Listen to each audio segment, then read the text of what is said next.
Alright, everyone, welcome back to another exciting day in the mortal realms. What's going on, Bill? How you doing? I'm doing good. How are you? I'm good. Daylight savings time can burn in hell forever, by the way. Yes. I can't Agree. handle it. Yeah. I'm so tired lately, but we'll get through Yeah. this. Next week, Yeah. feel Next chipper. week will probably be fine. Yep. Yep. Alright. Yeah, a lot of you probably noticed that we're doing this a day early. That's because tomorrow's my birthday, and I got stuff going on, and I still wanted to do this, so we moved it forward a day. Happy birthday, Alex. Thank you. Birthday? Yeah, Tomorrow. Yeah. tomorrow, turning 29. Damn, dude. Yeah, this I'm is the not gonna last tell year. I'm not gonna tell everyone how old I am Yeah, you don't have then. to. Yeah, but man, I didn't think this day would come, and here it is. Yeah, here we are. Yeah, The my fabled mortality 29. slowly Damn. breathing down my neck. But yeah, it'll be fun. Yeah. But yeah, so today I made this kit bash from the Magmadrov from 40K that just came out, and I it's thought I recognized that model and I couldn't place it yep. earlier when you showed me. Yeah, I saw that model. I'm like, I don't know what it's gonna be, but I But it's need gonna to be own it. something. Yeah, Yeah. Oh and yeah. so like it felt pretty OCR to me, which actually, if Oh, you I look agree. back and look at our end of the year like reveal, like predictions, we thought all the bits shown for this were gonna be OCR anyway. Oh, that's true. That is Yeah, what it is. Yep. yeah. Well, we got So that one wrong. no, we didn't. I have him right here. He's clearly OCR. Ah, that's so funny. Oh yeah, you're right. You're right. Yeah. So yeah, I'm making him as a bone shaper because I like them the best right now. Cool.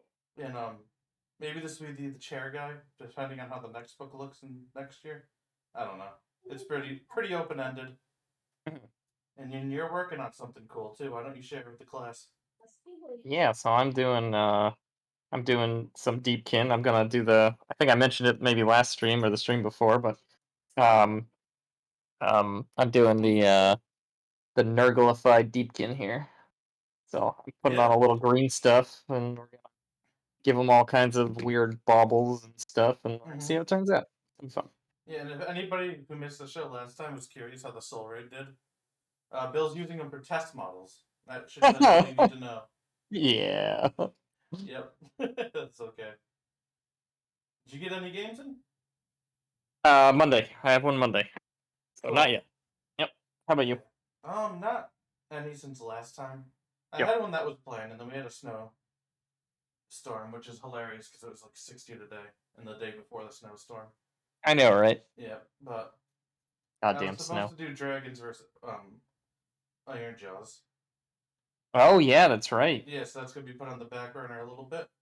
Mm-hmm. I'm trying to get some games in. I might have a 40K one planned this weekend. We'll see how that goes. Okay. Yeah, How long has it been since you played 40K? last year, but I think like the Last very end of last year. last Yeah, year. Damn. yeah. It's just like the AOS community around me kind of popped off a little bit, Yeah, so you so might I've as well just been, just play what's fun, right? yeah. Play what's fun. Okay, well I didn't Are mean you it insinuating? exactly that way. You know what I mean. I didn't mean it exactly that way, but I said what I said. Yeah, basically.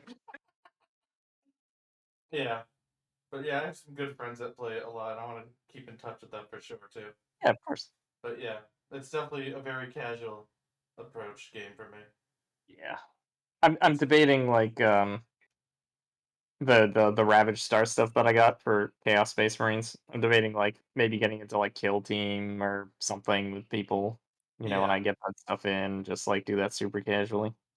Maybe like low point games or something. yeah. The way I see it is like if you meet somebody who like happens to be in it and you want to actually have an excuse to hang out with them, it's perfect. Yeah, exactly. Yeah, Yep. for sure. But like if you want to be hyper involved in these games, I feel like you pick one of them. Yeah, definitely. Or you're a guy who does this for a living and you get to play both of them. Lucky them. Yep. I got some people at work I found someone who's like into AOS, but there's like more people that are into 40K, so like Yeah. occasionally playing with them might be fun. We'll see. Yeah. Yeah, like one of those friends I play, like it's super hard into 40k like we are with AOS. Yeah, yeah. Like he even goes to tournaments sometimes. He Damn. plays Necron, so like it's always an uphill battle. Oh, yeah. Yeah, that like I feel like I'm doing well to start a turn 2, and then feel like I'm doing awful the end of Uh-oh. turn 3, and I'm like, oh, where did I go wrong? So I have a It's lot like, of learning to do in that. you probably went wrong somewhere, but it's Yeah, tough to figure out I where. probably put like AOS mentality into that. Yeah. Easy to do. Yeah, exactly. That's okay. It's fun all the same. Yeah. Yeah, so yeah, unbeknownst to anyone, we have a what are they? The battle scroll, the new AOS rule Oh, changes. yeah. Who the heck knew that was happening, huh? Yeah, which I'm into the frequent updates. Yeah. Like if they could support them, Oh, so I me think too. that's good. It was like, it's exciting to get, right? You're like, ooh, Yeah, maybe ooh, something will be different. yeah. We'll talk about that in a few minutes, but Yeah. we're gonna start with that, and then we're gonna jump into Fyreslayers book review. And Ah, yep, yes. we're a The little book bit I behind. quite honestly know nothing about. Oh yeah, well, But it's that's not okay. a Well, I'll learn with everyone else. yeah, it's not that hard to do 3 units. Yeah, seriously. Jokes aside, yeah, we're Jokes a little aside, yeah, late. it's 3. Yeah, but yeah, I think the book's interesting, and we'll see. We're not too far behind. I mean, it only came out Yeah, we'll beat Warhammer Weekly at least. there we go. Yeah, yeah, it's fine. But yeah, I think people seem to like other channels seem to pretty much agree with our takes on the Deepkin, That's cool. which is nice. Yeah. Yeah. We got one thing a little wrong though. We were talking about the Deepkin. Kelly King getting 16 extra attacks. We didn't realize the command trait didn't affect the mounts. Yeah, so it's only 8 with next to 2 units. What a bummer. Yeah. Maybe I should never run that. Not good. No, I mean I think it's still like one of the best things in that book for sure. Yeah. I do too. That was definitely all sarcasm. Okay. Good. Good. Yeah. But I don't think it's the only good thing in that book. No. Yeah. It's SBL. The rogue plays D&D. Hell yeah. Oh, and we got insulted by Winter Titan. Very cool. Insulted. I mean, Yeah. maybe you take that as an insult. No, we're super cool. Yeah, we're Alex. so cool that we do Warhammer. It's a stream. Alex, I think I need to leave if you think we're super cool. We definitely are. Look at us. All the girls are like, they play Warhammer? Damn. Ah, that's fine. Got him. But yeah. Yeah, we'll go over the book soon. I just want to give some time for people to shuffle on in. Yeah, exactly, Winter Titan. Cool nerds. Yeah, I know I'm awesome. Yep. And Me too. humble. And so obviously. Yeah. But yeah, you can't stay too long, Winter Titan. That's fine. We'll talk to you soon. Don't you worry. Yeah, and you hid from the dragons for one more day, but they're coming, man. Oh, they're gonna get you. Yeah, I'd be horrified if I were you. Hate the mode. Very cool. But yeah. I'm very looking forward to that Night Hunt book coming. That's the book review I want to do the most I know, right? out of those spoiled so Absolutely. far. Yeah. Yep. And I think we got yours out of the way with the Deepkin. Yep. Sure did. And then we'll yeah, I guess we'll see what's next. We'll see if either of us. I think the next one's gonna be Skaven Sylvaneth, and I think you're gonna get both. Yeah, I could see it being cities too. Yeah, I could see cities as well. They did get a Tome Celestial though, so Oh, that's true. And Sylvaneth still haven't, right? they have not. Yeah, I think that's even more I think that's even more to say that it's definitely gonna be Sylvaneth. I put Let, money on it, but I'm not a betting man. let me put it this way. I said it as an option that it could be cities. I would not put money on it. Yeah, fair enough. Yeah. I don't believe in it that much. It's just a possibility of things that Yeah, could yeah. happen. I I would mean, put it money could on be. Skaven though. It could be. What about? No one's talked about Cardron Overlords. What about them? Oh, they could be it too. Yeah, they And don't really do anything in the meta right now, weirdly. yeah, and no one talks about them either. I feel like. Yeah. And what about because like think about them and Skaven. It's like a very like technology heavy vibe going on there. And I everybody could talked see it. about the Sylvaneth versus Skaven box being very weird. And that would Yeah. not be weird at all. Right. Yeah. That's a good point, actually. Oh. All right. Maybe I'll put less money on it being Sylvaneth. Yeah, so that's your conjecture. That's a good thought. Oh. Yeah, I like that quite a bit. We'll see though. Yeah. Because yeah, they haven't gone to Tome Celestial either, so it's possible. Yeah. And all the Sylvaneth players out there would be like, "No, why?" That's okay. You have two good units, and they're both like heroes. You're fine. You can play that army. Yeah.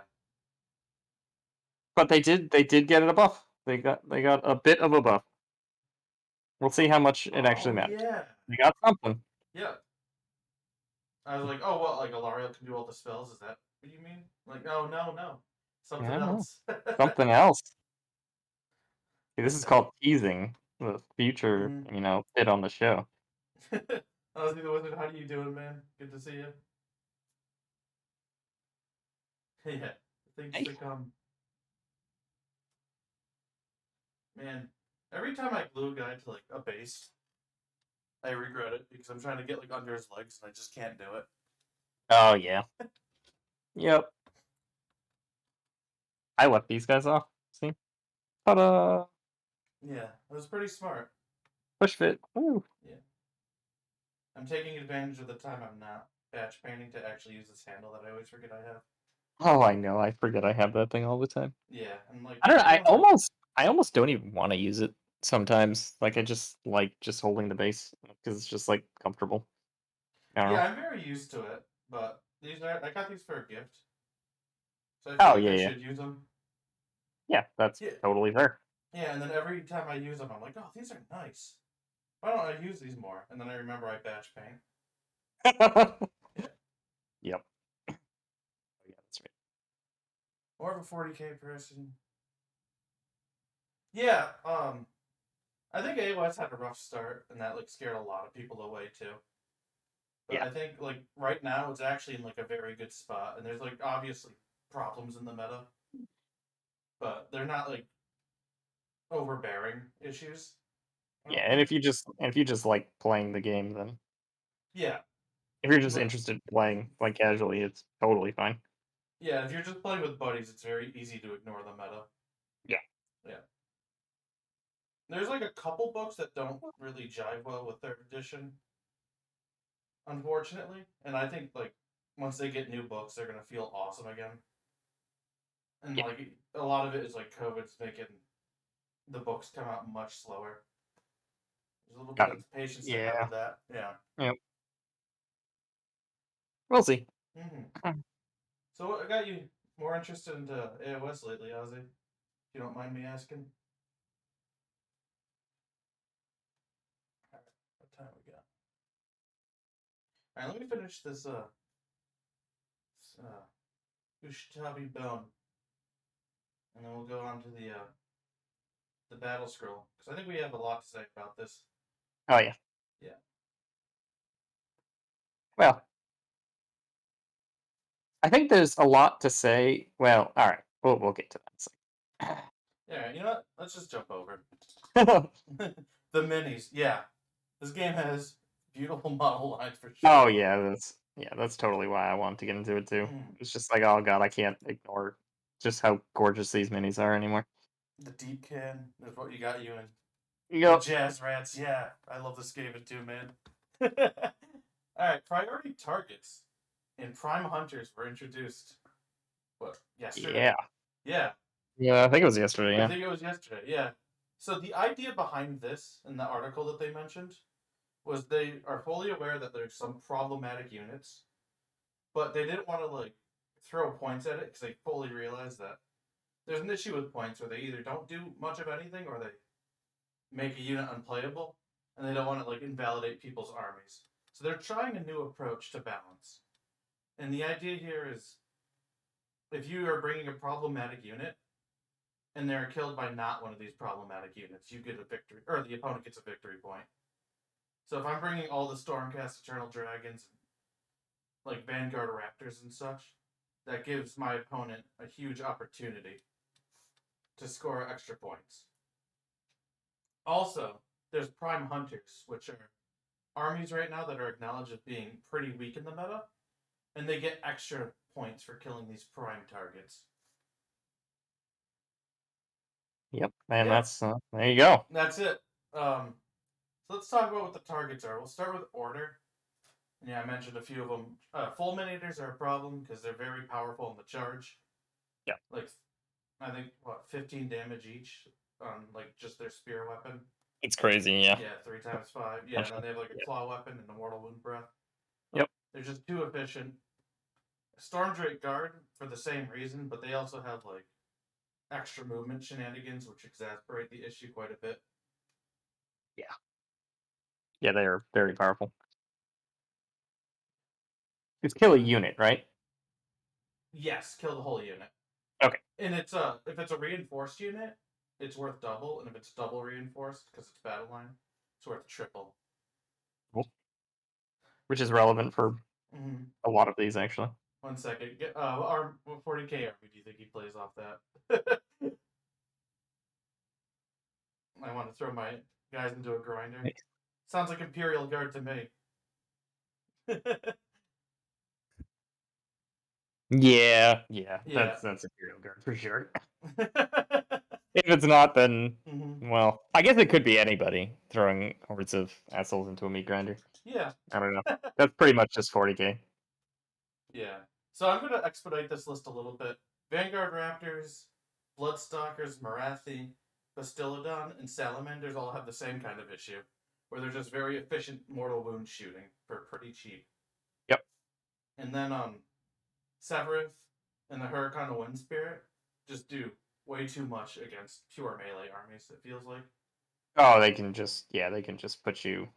You could do so many like weird, wacky, cool things with them. Yeah. But yeah, I'm not very salty about that being on the list. That seems fine. Yeah. It makes sense. And then the Prime Hunters, the Sylvaneth. And yeah, they're acknowledged as one of the weaker armies in the meta right now. Yep.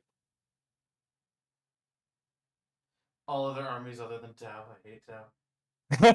I get it, man. Yeah. I don't hate them. I don't love them. They're kind of there to me. Grand Alliance Destruction. We got the Mega Boss on Maw Crusher. Great Gatebreaker and Kraken Eater are worth 2 points, and War Stomper's worth 1. Gloomspite Kits and Bone Splitters are the weak army. It's a little sad for Bone Splitters, unfortunately, because they just got new rules. They just got a book, yeah. It's like, oh boy. Mm-hmm. The problem is those are all old models, so it's like they don't. I feel like they didn't want to make them like really good, either. Yeah. I don't know. The Wargog Prophet's pretty good and exactly the big Wa. And that's it. Yeah. Let's see. Yeah, Grand Alliance Chaos, Be'lakor, Kairos, Horrors of Tzeentch, Slaves of Darkness, Demon Prince, the Mark of Khorne. What army does this target? Here, Bill. I almost called you right. Sorry. Legion of the First Prince, maybe? You're right. Yeah, that's just anti that army, because those are like the main things you bring in that.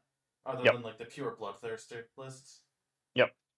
And then Hedonites of Slaanesh and Skaven, obviously, need the help.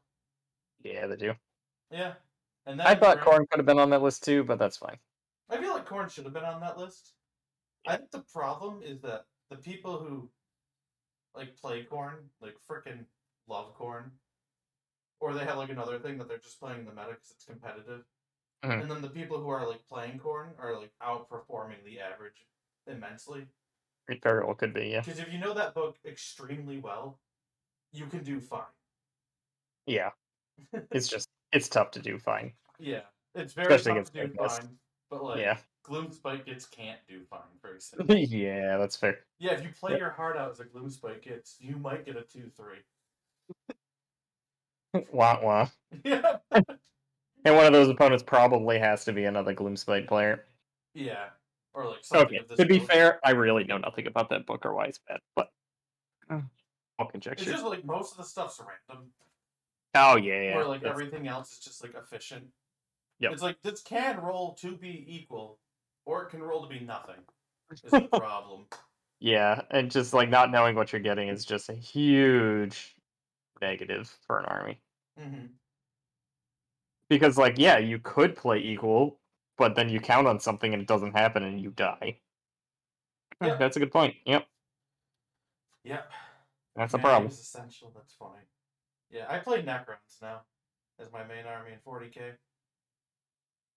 And then last one, Grand Alliance Death. We have no problematic units. I don't know if I should be happy or sad about that. Well, Hmm. you know. Yeah, and then half of our armies, Nightmont and Ossiarch Bone Reapers, are on the Prime Hunters as the very weak armies. Yeah. Ossiarch started pretty strong because of Nagash, and then the first battle scroll got rid of everything that was cool and effective about Nagash in that army, took it away, and then gave Nighthaunt a really cool tool. But apparently, it's not done enough for Nighthaunt either. But we got a new book coming, so Yeah. fingers crossed. I imagine they'll get removed from that list when the new book comes out.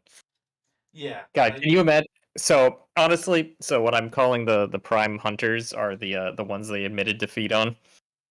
yeah, at least for Basically, and now. can you imagine if they just admitted defeat immediately on Night Hunt and just went, nah, it still sucks. Yeah, they just There you gave go, you us the just did. same book with like one more allegiance. Yeah, and it Uh, just literally, yeah, that allegiance ability is Prime Hunter. yeah, Can you imagine? That would be the most you're disappointing thing in scaring the me world. very much. They're not But gonna do that, no, but maybe no, but maybe. Are you scared? maybe slightly. But yeah, like overall, like I think there's a couple things that are missing here. Like Corn, I think Cruel Boys could have easily been on this list too. Yeah, yeah. As far It as like definitely comes a point where it's like, well, like how much are we gonna like? What am I trying to say?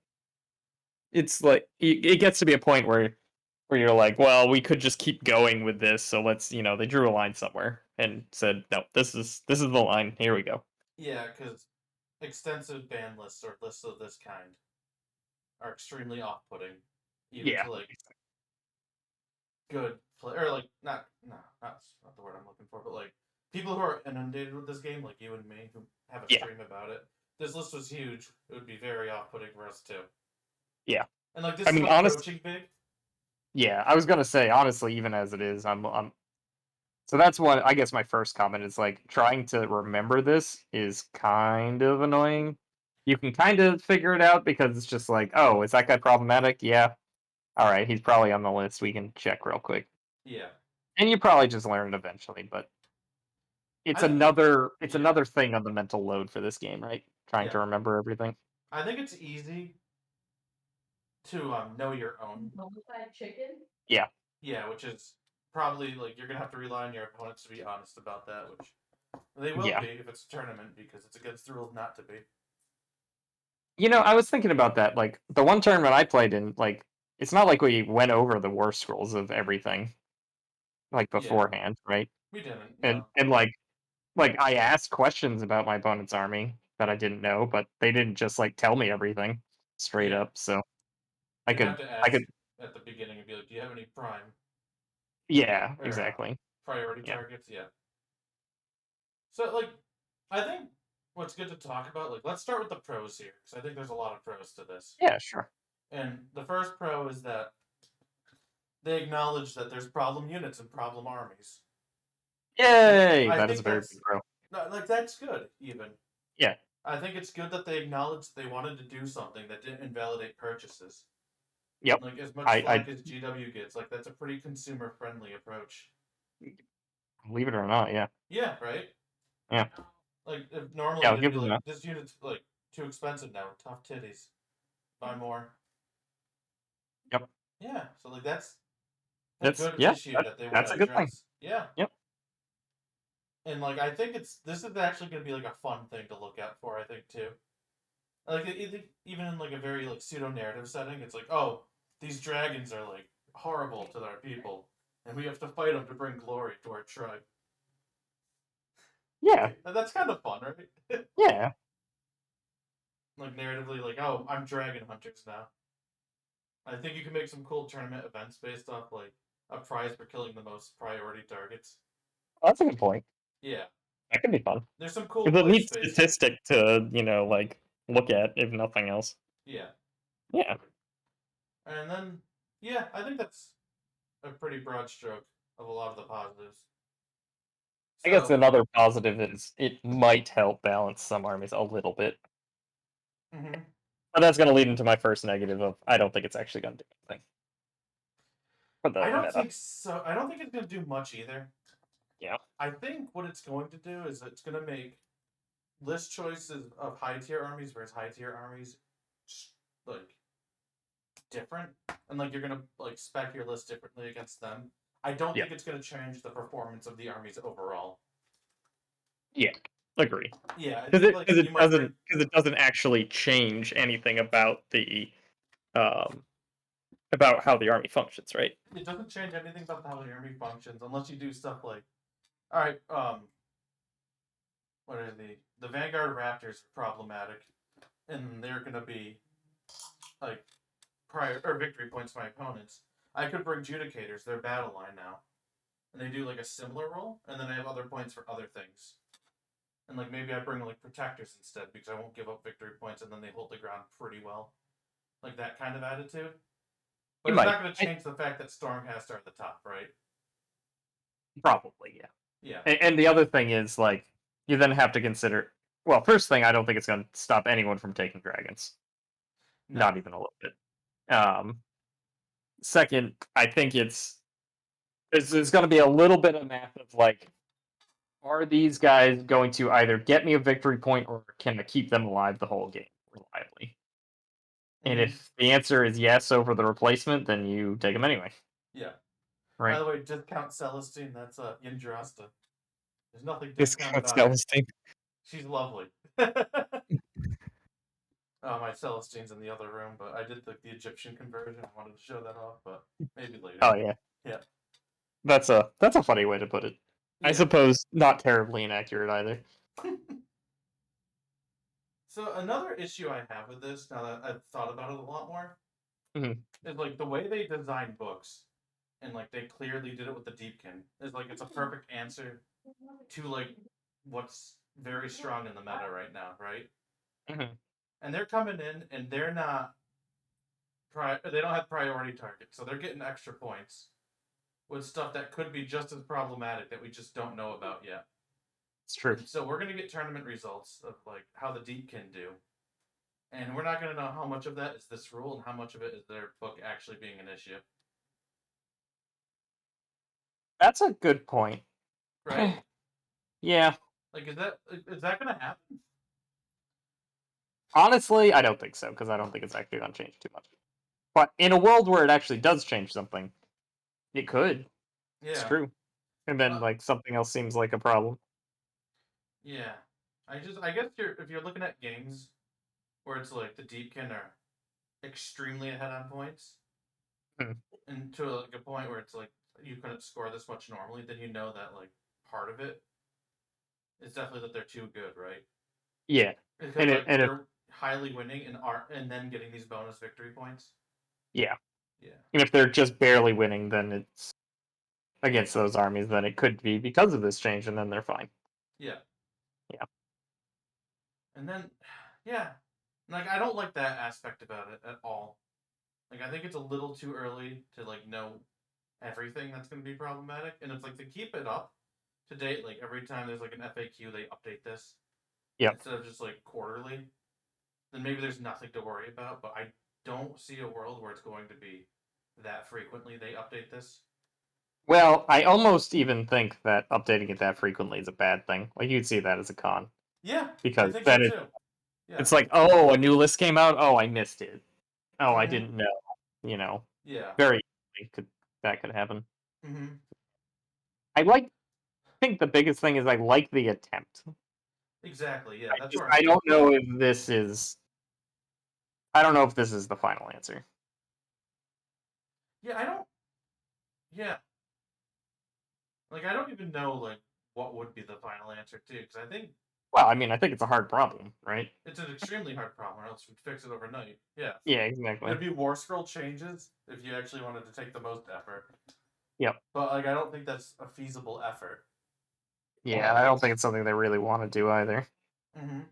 Yeah, because they don't want to invalidate people's books, Yeah, right?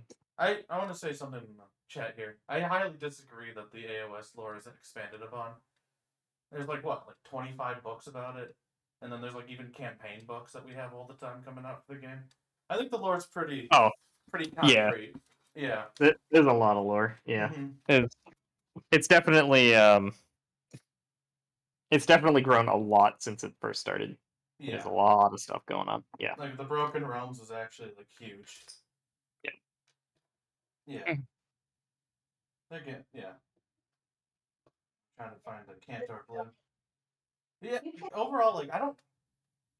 Yeah, I don't know if points is how to do it either, because we've seen time and time again where like the points just mean like, all right, I don't get the triumph anymore, or like I bring like one less of these and it's still like an issue. Yeah. Or like it's pointed to the point where it's like, oh, my Legions of the Gas Army now costs about 250 more to bring. Yeah. And And then it's now like, like, oh, I can't do it. yeah, and then I go from like this A tier army to like this D tier overnight because like Well, you you know the brought funny hammer part. down on me. Yeah. The funny part about all this though is that the point system is like literally the built-in way to balance the game, though. Yeah, it Right? is. Like the only reason points exist is to balance the armies against each other. Hmm. And so if like changing those points doesn't work, Why are they here? then there's an issue. Yeah. Maybe not why are they here, but like I mean it is the kind of the whole point of them is to balance units against each other when there is a large disparity among like what they look like, right? Yeah, it's a tough issue for sure. Yeah. It's just because I think like what ends up happening a lot of the times is like the like when the dragons got their point nerf before they were released. Like you used to bring 13 and get a triumph, and then they changed it so you can bring 11 and not get a triumph, right? Mhm. Do you think the games are looking that different with 11 versus 13 dragons? No, probably not. Yeah, like that's. I think we've seen a lot too. Like Lumineth Sentinels went up like 20 points each, right? Yep. And 60 points for the unit is actually like not that much. And like, what does it really do for you other than just like make you not reinforce your Sentinels or your Wardens once? Yeah, you lose out on like a few models Yeah, here and there. But yeah, that is really all point differences change. But maybe yeah, that's enough in some cases. I don't know. yeah. And I think it just gets to a point where it's like it doesn't really do much until it does a lot, where it's just like, oh, this new thing is more points efficient now. Yeah, Like if right. they put fulminators at like 400, then you're like, all right, I'm interested in concussors now Right. because they're like 100 points cheaper and they have like pretty good damage. Mhm. Yeah, rather than just fulminators being the way to go. So it's complex, and I don't think there's any over.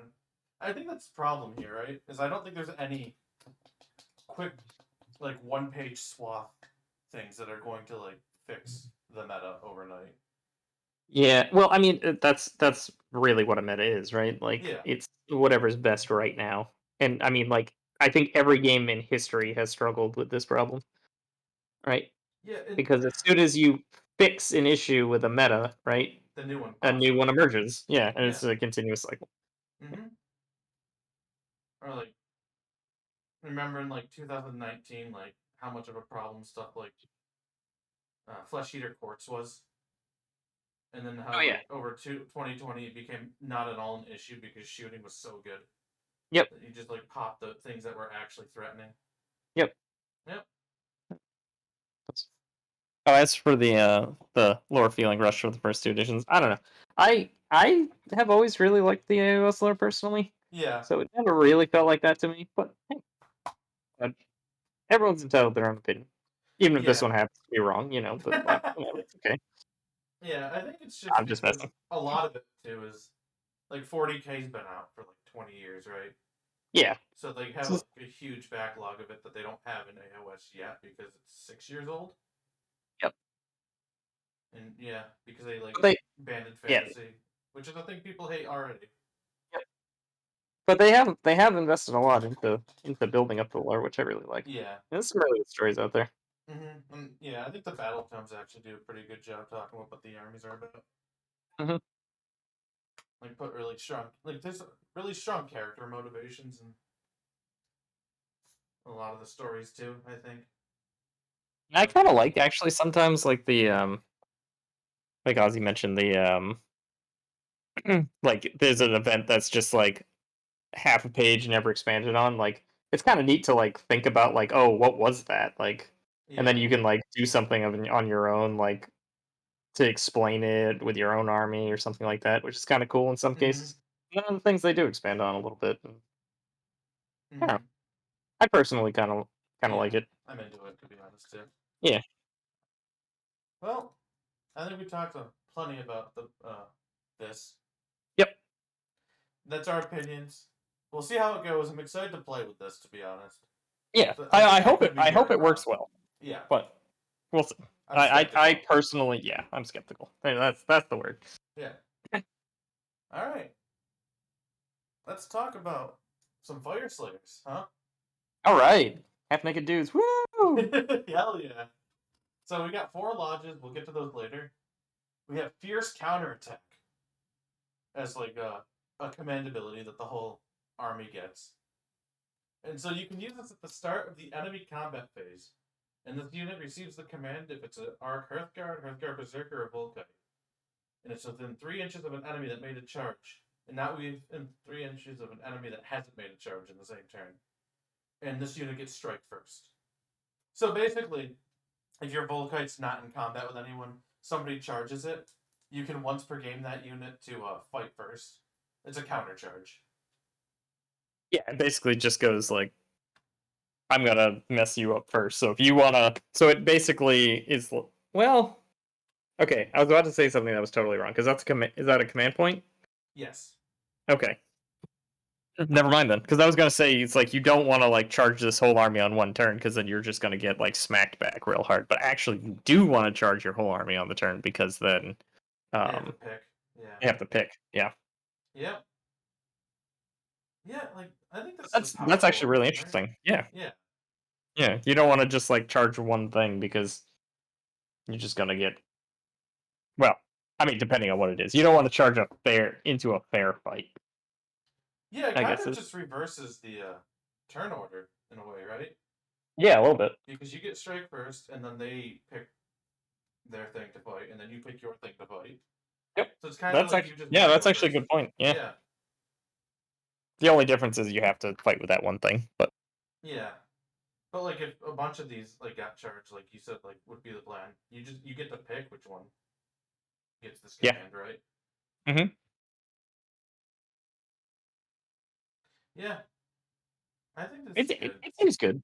Yeah, Yeah. and then we have Grimrat Oaths.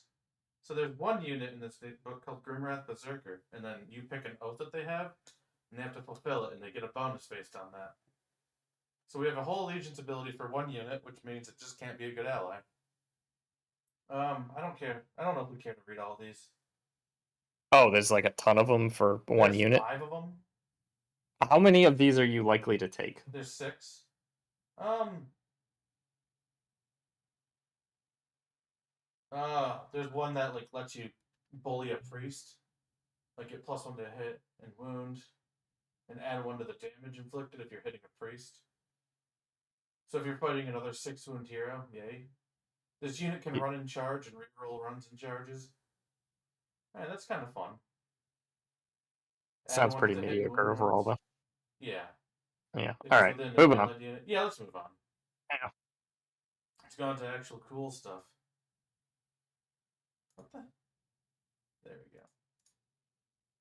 All right, we got the Urgle runes. So this is the thing that they had for a while, where there's 6 of these, and you pick one of them a turn, and you roll a dice, and on 1 through 5 you just get the normal effect, and on a 6 you get the enhanced effect. However, you have a heroic action, where if your hero does it, you automatically get the enhanced effect now. That's new. Oh, I like that. That's Yeah. really good. So there's definitely, how many times have you been like, oh, I guess I'll just do the command point one. Yeah, right. Like, no, that's Because actually now some it's like, meaningful options. yeah, it's nice. That's a good one. Yeah. Assuming they're worth doing, but I assume they are. Yeah, I Or think worth getting the 6. there's some pretty good ones here. Cool. I want to cover these real quick too. Yeah, let's do it. Let's see. Rune of Fury. Add 1 to the hit rolls made by melee weapons by friendly Fyreslayers. And the enhanced effect is add 1 to the attack's characteristic.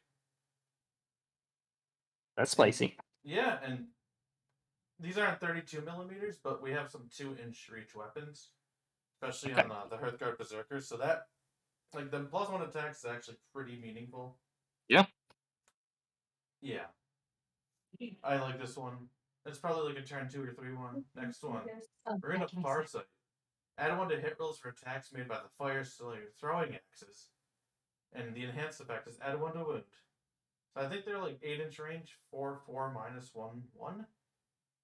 And this will make them 3/3s with the enhanced effect. Or just 3/4s. Is it just one unit, or is it every unit? In your army? Every Fyreslayer has a throwing axe to throw. Well, I didn't know. Does it affect everybody, or does it? It affects the army. Okay. Yeah. It's kind of cool then.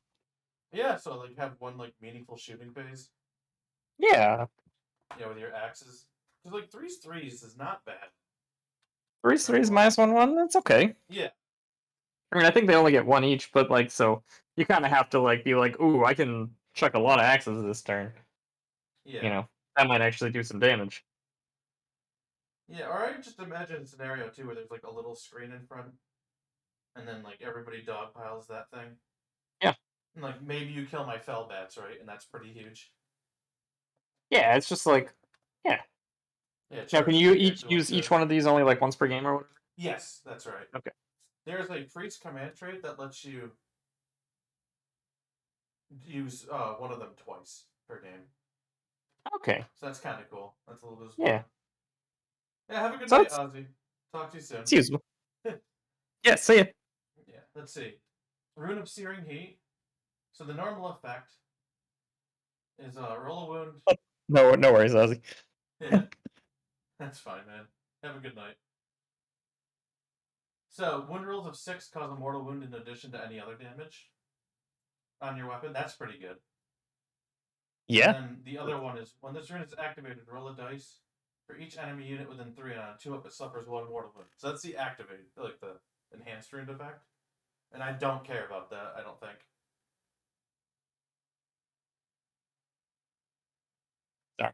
You just try to read it a little bit here. Okay, yeah. Which one was it again? Rune of Searing Heat, the top right one. Oh, okay, the one I can't see very well. Yeah, that's all right. So 6 to wound is a mortal wound in addition to any other damage. That's good. That seems really huge, actually. Yeah. And then the enhanced effect is each Fyreslayer does a mortal wound to an enemy unit within 3 on a 2-up. That's not too bad though. That does something.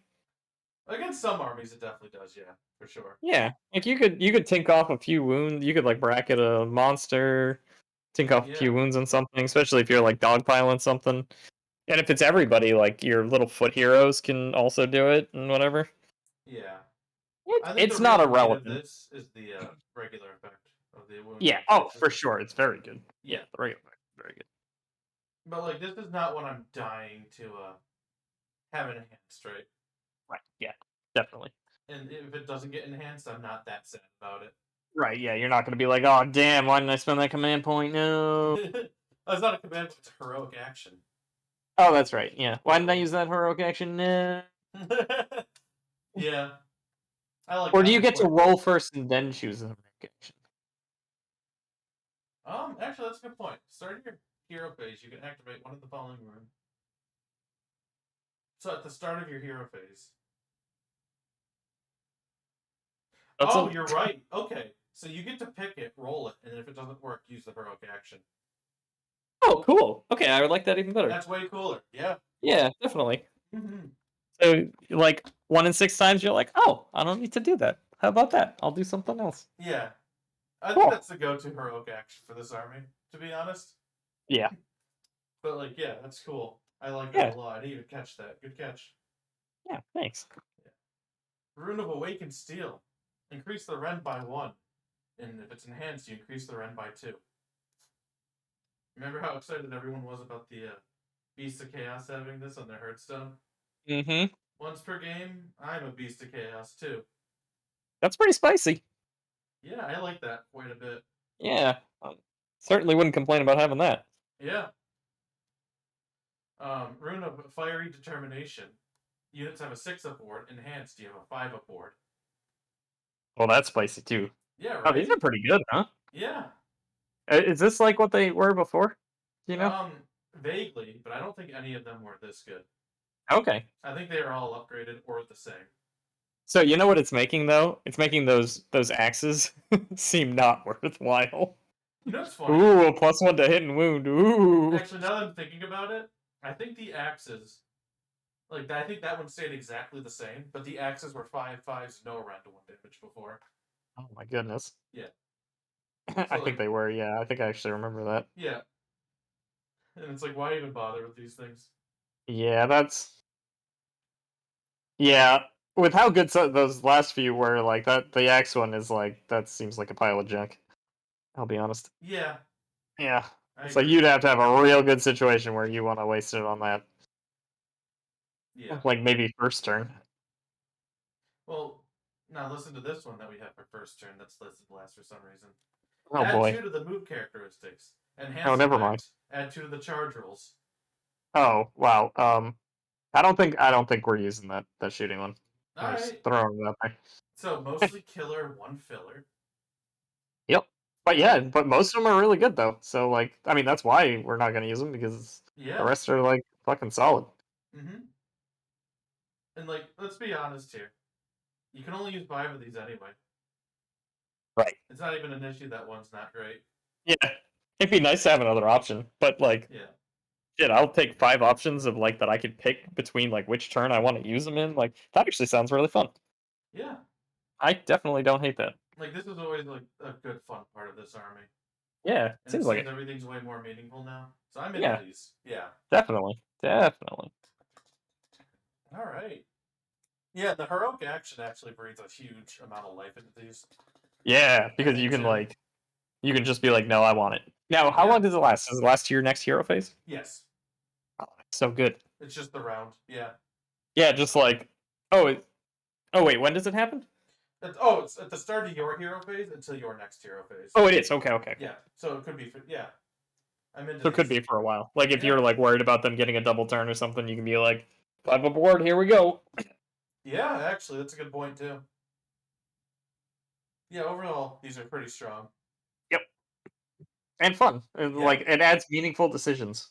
That's meaningful decisions are always fun. Yeah. And I think there's good effects that are sometimes not the right choice to pick, Yep. which is Yeah. meaningful decisions. Yeah. So, yeah, Yeah. you're right. Very into these. Alright, command traits. So, there's 3 for the Rune Father and Rune Son, 3 for the Priest, and I think 3 anyone can take. Okay. And then, yeah, the Rune Sons and Rune Fathers are just like your combat heroes. And like your support pieces. The priests are, well, the priests. And yeah, let's jump into these real quick. So we got Inheritance, Fury of the Fyreslayers. Add 1 to charge rolls for Fyreslayers units wholly within 18 of this general. That's fine, right? Add what to charge rolls? 1. Oh. Yeah, I'm not excited about this either. I mean, okay, you combine that with the +2 you can get. So +3. There's something there. Yeah, it might be getting somewhere. I Yeah. don't know. Let's see what the rest Let's are. see what the rest of them are. Because I think Yeah. this one's nice. Blood of the Berserker. Once per battle in the combat phase, after this general has fought for the first time, you can say that he'll go berserk. If you do so, the general can fight for a second time in that phase and gains the strike blast when they fight for a second time. And strike last. Oh, that's interesting. Yep. That's a very interesting way to do fight again. That you can't ever like double up on someone before they have a chance to fight. Yep. I wonder if that'll be like a theme. Going forward. Yeah. Yeah. Like I don't hate that. Like if you're gonna gain a double, you gain fight last with it. Yep. Ooh, that'd be nice. I think that's Uh, good actually. I think so too. Double Yeah. combat is powerful. Yeah, it is. So making it like a little less, you know, oppressive on somebody is good. Yeah. But yeah, that sounds very good. Yeah, I think I picked this Depending on how purely. good those war scrolls are, obviously, that can run it. Which Yeah. one was this? The Rune Father, Rune Son? Yeah. Okay. And so the way it's worded too is it's the unit fights again. So if you're on a Magmadrov, your Magmadrov will get to fight again too. Oh ho ho. Yep. So yeah, I like this quite a bit. Yeah. All right. Spirit of Grimnir. This general's on your battlefield when you make an activation roll for the purpose of the old Urgold runes. You get it on a 5-up instead of a 6. I'd be a lot more impressed with this one if it wasn't for that heroic action. Yep. Because yeah, Mm-hmm. it's just the heroic action's really good for you. Yeah, So because I don't super care about this. I think I'd leave this one at home yeah, I'd most leave of the that one time. at home too. Yep. I would rather fight for a second time once per game rather than Yeah, yeah, have a yeah. yeah. And then leader of the Duardrazal. The generals on the battlefield. Duard and ally units are treated as having the Fyreslayer keywords for the purposes of the Urgold. Huh. That's neat, right? That is neat. That's like a thing you can build an army around. Yeah. And Huh. I think it's specifically Duarden allied, so you can't make the dragons Fyreslayers, which was my first thought. That would check out. You also can't Mm-hmm. make Gotrek a Fire Slayer.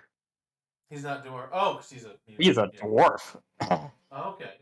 I'm pretty sure, unless they change that. He's a dwarf, not a dwarven. Interesting. Okay. Yeah. I don't know, random bit of trivia. Sorry. Random bit of trivia. We're here for that, though. That's good. That's important, though. I think. I think so. Yeah. Granted, I think a lot of these abilities are redundant on Godcheck anyway. Oh yeah, The definitely. runes. Yeah. Yeah. Um, I didn't see any that were like meaningful for like Iron Drakes or something like that, right? And, like I I don't don't. know much about him, I'll be honest. They're like the shooting unit. No, probably not then. Yeah, and I Yeah. think most of those look like melee, except for the one that called out fire axes. Yeah, it didn't say ranged weapons, it said fire axes. Yeah. Yeah, so I don't think there's much for them there. I don't know much about the dwarf stuff anyway. Yeah, I don't either. So this And one actually, could be shit, and because of the units that like are affected by it, and like what the effects you want from them are. But I think it could be good, but I just don't know enough about dwarves to know. yeah. I think the 5 board is definitely a thing that you might want. Oh But yeah, yeah, so actually good point. Karjan overloads probably have the same problem, right? Because they're Yeah. mostly shooting. Mm-hmm. So this might not this might have been a like a ooh, that sounds really cool ability that they knew was pretty safe. Yeah, and even then, I think there's still merit to something like that, even if it's safe. Yeah.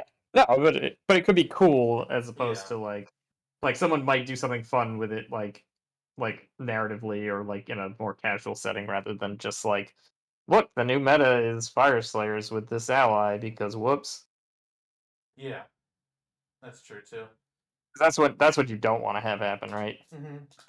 Make that kind of Yeah, oopsie. I'm not sure though because like I think even with like Fyreslayers with like an ally that's like a KO unit that's really good at shooting, the 5 board is going to be relevant very much one turn. And there's stuff that's like mortal wounds on a 6 to wound, and if they have like a decent amount of attacks, that's like something. Or Is like is they the just mortal hold on. wounding is the mortal wounding only in melee? Mm-hmm. Okay. But if your thing gets charged, right, or like Oh yeah, you're really because close to it, and you're like, well, I'm gonna Hail Mary, I'm gonna shoot and then charge them, and then have or mortal wounds, right? oh yeah, no. I'm just saying like I don't think that it's going to be like game. I think it's going to be like a cool tech piece rather than like Oh, whoops, yeah, they oops we messed this up real bad. yeah, I agree. Yeah, that's all I'm saying. Mm-hmm. But yeah, I think I would be excited to build around this if I had a bunch of dwarves. Yeah, definitely. Let's go to the priests. Ashbeard, it knows 2 prayers instead of 1. Ooh, okay. Alright, skip. You can That only ever depends on cast how 1. good the prayers are and what we want to do with them. Yeah. I don't know, it's just like the fact that you can only do like 1 prayer no matter what with a hero. Like, just makes that very unappealing to me. I mean, in theory, there could be like a level 2 priest or something. I don't know. Well, I think the core But there rules aren't. specifically say no. You can only ever prayer once with a hero. Yeah, fair. Well, I would imagine that even if the core rule said that, but something on a war scroll said you can pray twice, I imagine that takes precedence. Like, so You're that's right. like always how that works, right? Yep, you're correct. You're correct. I know I'm correct, Alex. Alright, Master Priest. Once per battle at the start of the hero phase. The general's on the battlefield, you can activate an Urgold rune that has already been activated using your Urgold battle traits instead of one that has not been activated. Are there any that you think we're dying to activate twice? Maybe Hell yeah. -2 5 up. and 5 5 up. up. 5 up board. Yeah.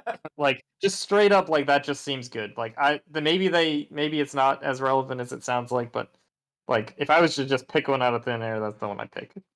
Right? Like, Yeah. that seems pretty good having a 5 up board on your whole army for multiple turns. I think my point is like I can think of like 3 of them that are actually like very relevant.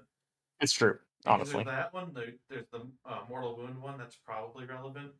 And Yep. then there's the Extra Run one that's probably relevant. Yep. And there's the Run and Charge one that like, alright, they blew up the objective near you, and these guys are needing to get back to the fight. I'm gonna add 2 to Run and Charges. Yep.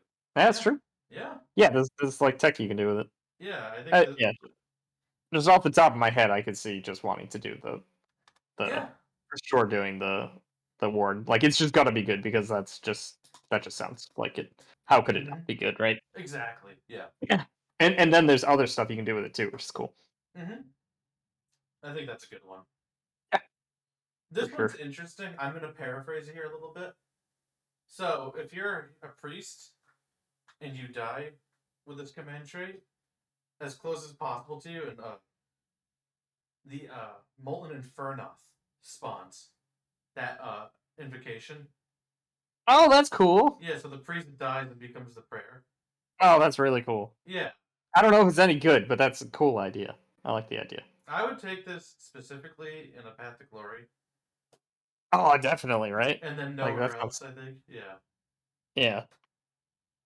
I could just think of 3 command traits we already listed that I'd rather use.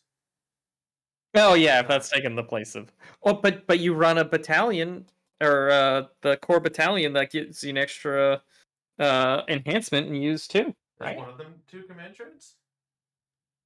I don't know. It should be. I mean, command trait is an enhancement, right? Yeah. So I don't know how that works. I don't know if your leader gets both, but you know, I don't think you're allowed to take more command traits. But you're probably right. yeah. That'd be cool. But I think they should change that because I don't like that these are limited already. That's one thing 40k has over this game is that you can just spend points, like your stratagems, to get extra command traits. That's a lot of fun. That is cool. Yeah. Anyway, yeah. I think there's 4 like pretty usable command traits here. Yeah, seems like it. Which Like that's exciting. Yeah. There's probably a best one in there that everyone will default to, but probably that doesn't mean the other ones aren't like good. Which one did you think it was? Is that what you were saying? Yeah, the Berserker Blood. I think is the Oh, fight twice? Yeah, probably. That sounds like it could be right. Alright, artifacts. Okay, I guess there's just 4 for the Rune Father and Son, and 3 for the Priest. That's fine. Yeah, so we're at the artifacts now. Yeah, the first ones are for the Rune Fathers, the next 3 are for the Priests, and then the last 3 are for any hero. Okay, that's what I was thinking of. Oh yeah, sure. So, the first one, Master Rune of Unbreakable Resolve. Once per battle at the start of the phase, you can say the bearer will use their Master Rune. If you do, the bearer has a 3-up board until the end of the phase. Spicy. Yeah. I like Because that. normally it's like 1 turn you need it for, right? Yeah. Like a lot of the time. And like giving the Magmadrov, Like one of the Rune Father, Rune Son on Magmadrov with the Hmm. free up ward for a turn. Yeah. I don't know. That sounds pretty good. So my mind immediately went to is I'm gonna slay the warlord, and most armies have one phase of the game where they're hyper effective at, Yep. and then the other one's not so much, and you can just say no. I have a Yeah, 3 you just board. be like nah, Yeah, screw that. Yep. and then like it's a monster too, like so that could be like a 3 point swing and a relic. Like that's really good. Yeah. And then the other thing I thought of too is like if you want to use your berserker blood, you go into the combat phase, you give the thing a 3 up ward, You and you just know go they're gonna try to do fucking everything ham. to kill it. Yeah. Yep. Or you just make them come to peace with the fact that their thing's just gonna die. Yep. And if they like go out of their way to kill it with the 3 up board and then they don't and you fight twice, you kind of wasted their turn. Yeah, or just fucking won the game. You wasted their game. Yeah. Yeah. Yeah, exactly. This one's I think gonna see substantial play. I guess the only problem could be if like the guy could just get shot off the board too easily. Yeah, but Then it's maybe the army just has a problem at that point though. yeah, but it's at the start of any phase. So you can Yeah, just do it but in do the you shooting really phase. want to like that would feel bad though, wouldn't it? Don't you think? It depends. Like if I'm doing Lumineth and I know that's their only deadly phase. That's true. That's Yeah. true. Yeah. I think Stormcast is like the only army that's like poised to be able to fully take advantage Hmm. of multiple phases. Yeah. Yeah. That's fair. I think everybody else isn't. You could be right though. Yeah, and I don't know. Magmadrovs are I don't know. 16 wounds now instead of 14, so like they're a little tougher. So there might be Did you say merit to that. 16 instead of 14? Yep. Okay. Yeah, there's a little bit of merit to that. Yeah, we'll see how it goes. Yeah, It does seem exactly. very good either way. Yeah. Let's see. Fiery Ring. Once per battle in the shooting phase, you can pick one enemy unit within 6 inches on a 2 up. It suffers d6 mortal wounds. I don't care. Ass. Yeah. Yeah, like d6 oftentimes is not going to be anything meaningful. Granted, Ah. these are better than the once per game roll a dice and on a 6 the thing is slain, maybe. Oh, it's for sure better than that. Yeah. That's hot garbage. Mm-hmm. I don't know. It's I don't like these at all. uh I have a hard time evaluating those sometimes because like it could do something, but like how often is it really gonna do something good? Like you still have to roll a 2 up, right? They didn't Yeah. just give it to you. You still like can get a 1 on one of 2 dice and it basically does nothing. Yeah, or you could get it and then roll a 2. Yeah, And be like, like I didn't even kill your like I didn't even dent your anything. inventory or Yeah, infantry. it's Yeah. just and it's once per game. Yeah, no. I don't think so. No. Absolutely not. And an army, like every unit has a ranged attack at least. Right. Yeah. What's this one? Magnetized Rune, add 2 to the charge rolls for the bearer. That's something. 2 charge rolls? Yeah, Mm-hmm. that's definitely something. Yeah, I think that's great. Is it better than once per game 3 up board? Yeah, I think it's different. So maybe. Yeah. Okay. Oh my god. Hang on. Yeah. How far can you charge this thing? Do we have a unit that can use it that we want to do this? Because we could. Can we give it a command? We can give it a command ability for +1. We can give it the other thing for +2. We can give it this for +2. Oh, so That's plus plus 5. 5. That's Yeah. +5 to charge. The only problem with that is you still have to be within 12 to actually make a charge, attempt to charge. But hot damn, +5. Plus That's 5. So if you're within 12, that's a 7-inch charge. not bad. That's And then you pretty can good. re-roll it. Yeah. Yeah, I think the Magmadrovs move 14. that sounds. So there's something to Oh, this. maybe you don't even need it. Maybe that's what that's even saying. Yeah. That's a good Hmm. point. There might be something there. That might be something I'm fun and not ready techy. to write it off yet. Let me put it that way. Yeah, exactly. Like I'm not ready to say that this is going to be the new meta or even Mhm. good, but there's you have to think about it. I think. And then this one I really like too. Pick one of the bearer's melee weapons, improve the rent characteristics, that weapon by 1, and the damage by 1. Oh well, never mind. I guess we just take that one and move on with our lives. Did you take that one over the Unbreakable Resolve? Is that the 3-up ward? Yes. Maybe. So I think fire. Yeah, the Magmadrov, right? Or the Rune Sons you wouldn't give this to because their melee's pretty garbage. Okay. The Rune Yeah, it Father depends if has. there's like a good thing, a I good think he weapon has for an it. axe that's like 3 attacks or 4 attacks. It's like 3 up, 2 up, -1, 3. So if you have like Blood of the Berserker, and then that rune that gives you extra attacks, that is like rent 2, 4 damage. It's not bad. And 2-4 damage. That's saying something. Yeah. Yeah. So I think there's merit to that one too. And then if you can fight twice, Mm-hmm. that's pretty good. Yeah. I'm not writing that off. That's for sure. All right, let's do some priest relics. All right. Once per battle, at the start of the enemy hero phase, you can say that bear will call down a column of soot. If you do so, until the end of that phase, units wholly within 12 of the bear are not visible to enemy units attempting to cast a spell. It Once lost me per right at the game? end. Yeah. I thought you were gonna say, or can't be targeted by shooting, and I'm like, Yeah, that's what okay, I thought it was going to say maybe, like too. that's got. And then you were like, cast targeted by a spell, and it's like, pass. Yeah, cannot be seen by enemy units attempting to cast a spell. Oh, so it doesn't even stop an AOE. Yeah. Hard pass. Yeah, right. It started so promising though. I Right? know it did. So I was like, ooh, okay, 12-inch bubble of can't be shot. No. No. Alright, fuck Moving you on. guys. Alright. When the bearer attempts to summon an invocation, you can reroll the chanting rolls for the bearer, and the range of the prayer is doubled. I think we'll come back to this later. We'll talk about the invocations and see if we think they're worth it.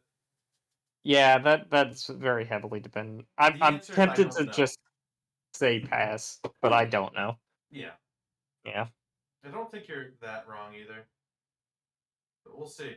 Doubling the range is kind of that's might have some relevance. Yeah. But it's got to be good. Yeah, we'll see. Yeah, we'll see for sure. We'll talk about that one later. And then this one, Yeah. add 1 to the wound rolls for attacks made the claws and horns by friendly Magmadrovs wholly within 12 inches of the bearer. That's a returning one from the old book. Okay. I like that one. There's an all Magmadroth army that you can do. I don't know if you should do it, but Now, can these priests be on Magmadroth themselves? yes. Okay, that's a big difference. If it was Mhm. only on foot, they're never gonna keep up, so it's like kind of useless. But Yeah. they can keep up, then and even affect themselves. Like that's pretty good. Yeah, I like this one quite a bit, to be honest. Yeah, that's not bad. Yeah. This is one I'd keep in the back of my head, but I think there's a couple others I might choose over this one. Depends Yeah, on my army agree. composition. Yeah, definitely. All right, and let's do the generic ones. We have draw of Magmalt Ale.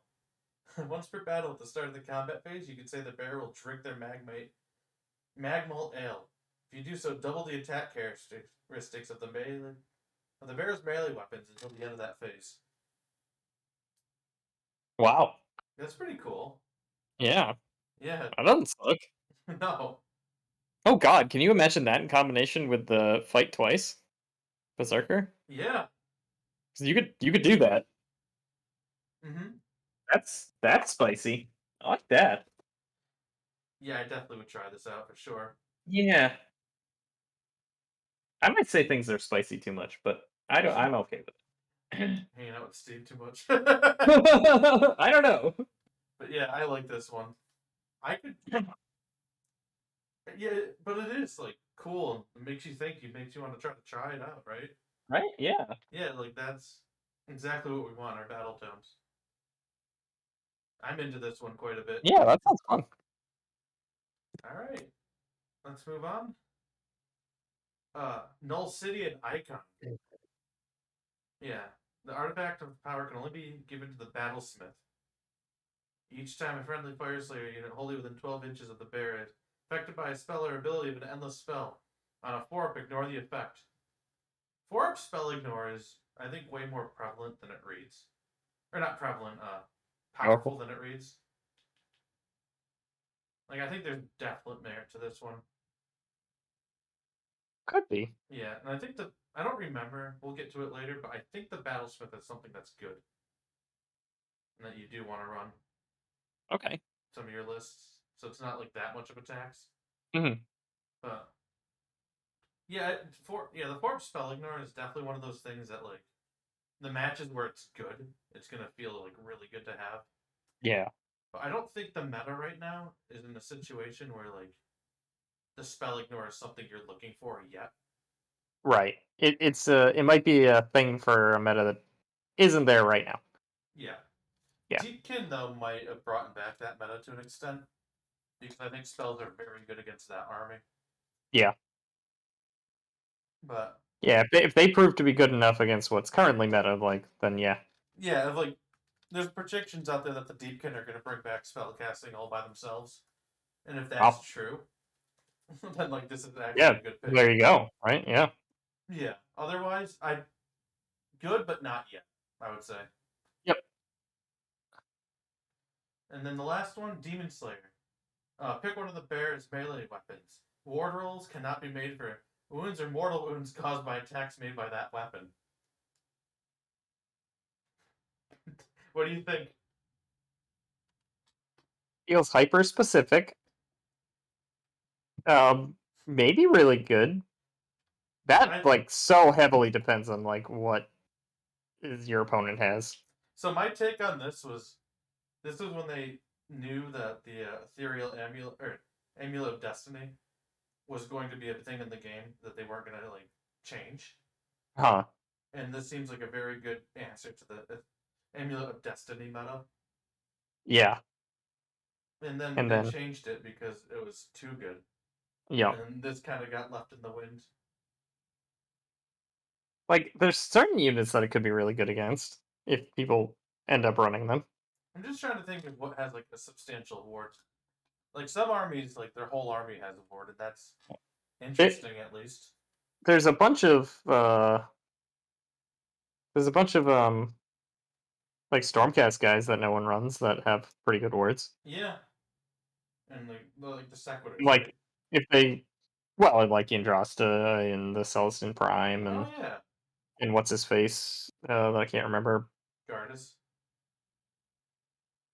who gives you I just like wasn't a thinking 5/4. Gardas. Gardas might the Carthalos maybe Oh yeah, his yep, name. Carthalos. Yeah, Yeah, Bastion Carthalos. Yep, yeah, yeah. I can never remember if I'm actually saying it right when I say Bastion, but that's what I keep wanting to say. it's correct. Okay, there we go. Yeah, yeah, that's a good point. Like if all of a sudden they started seeing like more play, like Yeah, like Nagash has a 4 ward to mortal wounds, and like this goes by that.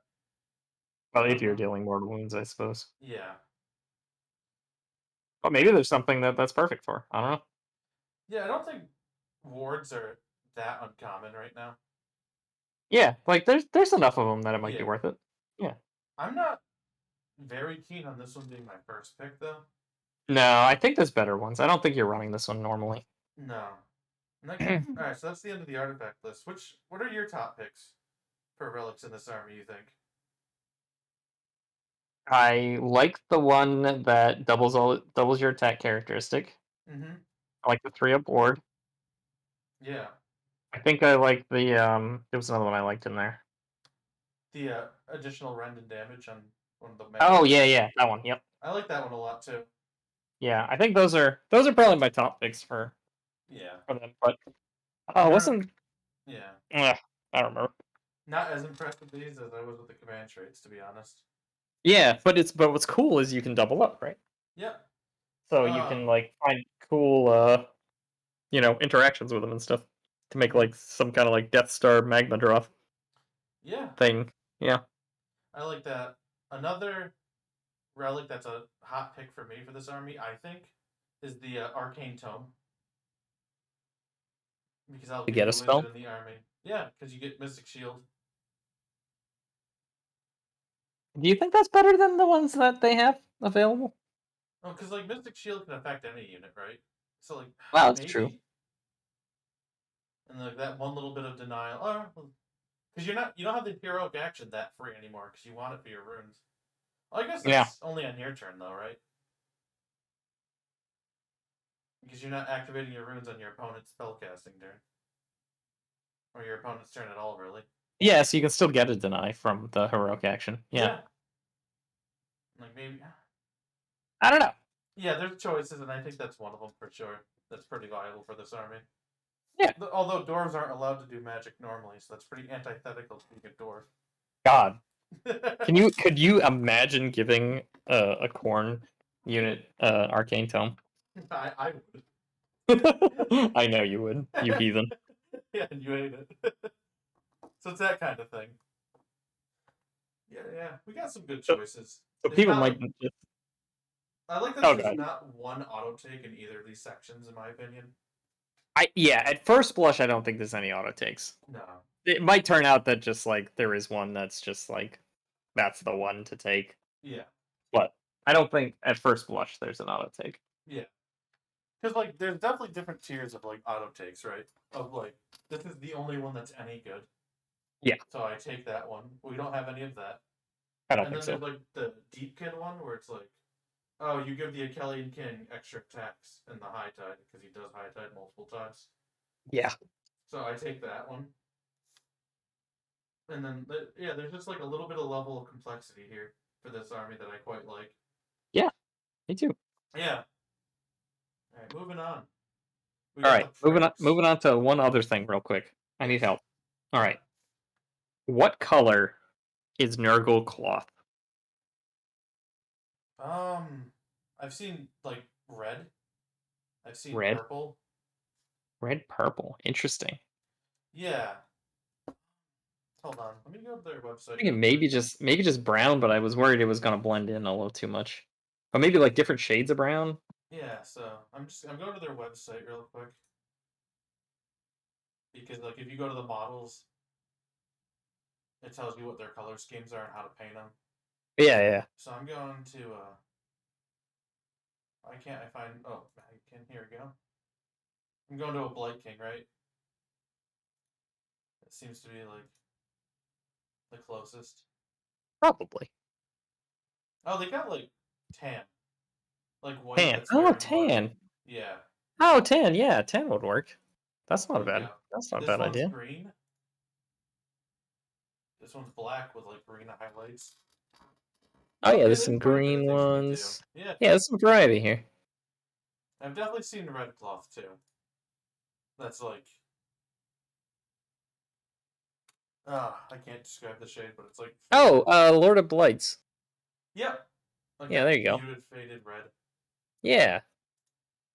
Huh. So you got some good options there. Yeah. I think because I'm not going the dark green for the armor, I'm doing more of like a corroded metal. I think I'm gonna go with the tan. I like the tan idea. Yeah, let's do that. Let's All do right, that. cool. Anyway, moving on. Thanks Okay. for the assistance. Yeah, of course. Prayers and scriptures. So most of your heroes are priests. First one on a 4-up, range of 18. Subtract 1 from wound rolls for your attacks that target that unit until the start of your next hero phase. So yeah, you pick a unit with an 18 -1 to wound. That's pretty good. Yeah. Yeah, go ahead. I was gonna say I wish it was -1 to hit for like ranged weapons, but that wouldn't actually do anything. So never mind. No, Ignore because me. most of them are like mortal Unmodified. Yeah. Yeah. Let's see. I think I could pick this one a lot because I think keeping your That units actually, alive that is actually seems pretty important. good. Yeah. Let's see. Ember Storm. Yeah. Cats are chant on a 3, range 18. Pick a friendly Hearthguard Berserker or Volkite Berserker. And they can run and charge. And we have that rune that's like +2 to run and +2 to charge. And then you can just pick a unit to be able to run and charge. So you double it up? Yeah. Okay. Yeah, we're getting somewhere with this. Yeah, if there's something to run and charge with in the book, then yeah, sure. Yeah, so Volkite Berserkers and Hearthguard Berserkers. So only your foot infantry. Yeah. But well, I more meant like obviously they exist, but like yeah. if they're is it worth doing that? Like, is there a reason you want to? Like if they're killing enough, right? Then you do. Yeah. But if they're just like if they're more like an anvil, then you probably don't. Well, the thing that I really like about this is if you're running Magmadrov, this lets you keep up with them. Oh, that's true. That's a good point. So like, Yeah, I don't hate that. maybe that's good for that too. Yeah. All right, Grimnir's Fury. Range of 30. Grimnir's Fury. Fury. Range of 12. Pick a Fyreslayer unit or hero that does not have a mount is within range. Within 3 inches of an enemy hero, it can fight. Alright, so a foot hero can fight in your prayer phase. What hero can fight? Yeah, like, that's fine. That's fine. We'll talk about some of the hut heroes and see if that's actually worth it later, but Yeah, yeah. I'm not excited about that. No, I'm not excited. I'd rather run in charge. Or one for wound Probably, rolls. yeah. Yeah. And then Wrath of Volcatrix. Value 3, range of 12. If answered, pick one Magmadrov unit within range, invisible to the chanter. Till the start of your next hero phase, use the top row of that unit's damage table, regardless of how many wounds it suffered. Oh, I don't hate that. Normally it's good. Right now we're in Gur, where you can spend the command point to just Do it. Do it. So I don't love this one. Well, but then you have to. You can't give them other command abilities, though, right? It's true. So it gets you. It frees up that. Yeah. In all honesty, this I is my think third pick. it might be okay. I think it's fine. I just like the first two a lot, and this one's Yeah, fine, that's in my honestly opinion. fair. Yeah, Yeah. that makes sense. And I think some of the priest like native war scroll abilities are actually just super good too. Mm-hmm. So I think you use those instead of this might be good if like actually that proves argument for this because if the ones that are on the priestess war scroll are ones you're using most of the time anyway, maybe you just pick this one to have it in your back pocket in case a situation would arise. Actually, yeah, that's a good point. Yeah. So maybe. We'll see. Yeah, I would not. Yeah, I wouldn't discount this one yet, but it's not jumping to the top of my picks either. Yeah, you're not like, ooh, so spicy. Yeah, it's mild. Yeah. Yeah, but it's still tasty. Exactly. Overall, pretty decent prayers. It's that side dish that comes along. It's like, oh yeah, I kind of like that. Yeah, exactly. Yeah. Like the thing that your friend gets and you're happy to share, but you want to order yourself. Yeah, there you go. Yeah. Overall, like I think we have some pretty good options in each one of these sections. I agree. Which is cool. Yeah. Yeah, pretty solid so far. I think. Yeah, one more thing. We have mount traits. And I think these options are pretty clear cut on the one you take, but let's go through them. Yeah, the whole book can't be that good. Yeah, so the first one. That's fine.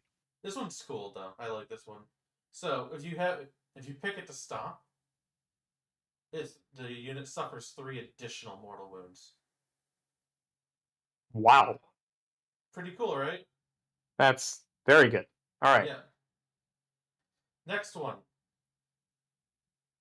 So the Roaring Fire Stream has like an amount of attacks equal to the amount of models in the enemy unit you're shooting. Okay. And so if you're shooting an enemy unit, you treat anything that's less than 5 as 5. So you have a minimum of 5 shots with the Fire Breath. Is that Fire Breath any good? It's 3/3 minus 1/1 damage.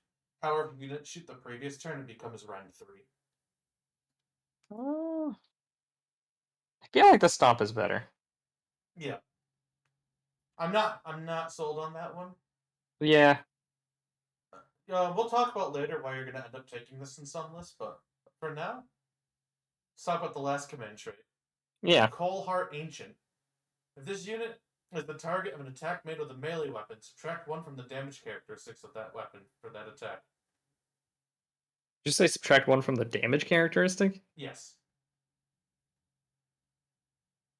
That seems real good. Yes, I think that's the auto take. Oh. Yeah. The others seem okay. That one just seems really good. That seems very powerful. Yeah. Although, well, I could see taking some of the other ones too, I guess. It depends on what you're doing. Mm-hmm. Like, I could see taking the stomp one on that Magmadrov that we've been talking about, The where you're extra gonna belly like one. Yeah. you're gonna like attack a bunch of times and like soup up the damage, and you're just gonna go absolutely ham with this guy, and then you get stomped for like D3+3 mortal wounds as well on top of it all. Mm-hmm. Oh, that's pretty good. I'll spoil it now. One of the no, I won't spoil it now. Let's Okay, go. all right. Lodges. So I want to mention before that Hermdar was the insane one last time. Let's go through them now. So Vostarg, the passive is add 1 to hit and wound rolls for attacks made by Volkite Berserkers that made a charge move this turn. Add 1 to hit and wound. Okay, That's pretty good. that's pretty good. Yeah. I like, yeah. One hit and wound, powerful shit. Yep, that seems fine. Yeah, Seems so I good. think it brings them to 2s and 2s for the most part. That's really good. Yeah, and then like you could have like the Rend 2 Yep. on some of your stuff. Well, that's only the turn you made the charge though, right? Yeah, but So yeah, you're probably doing the charge rune that turn.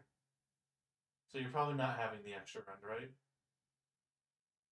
I think it probably depends, Yeah. but yeah, probably. You're probably right. It's worth thinking about. It's worth having. Yeah.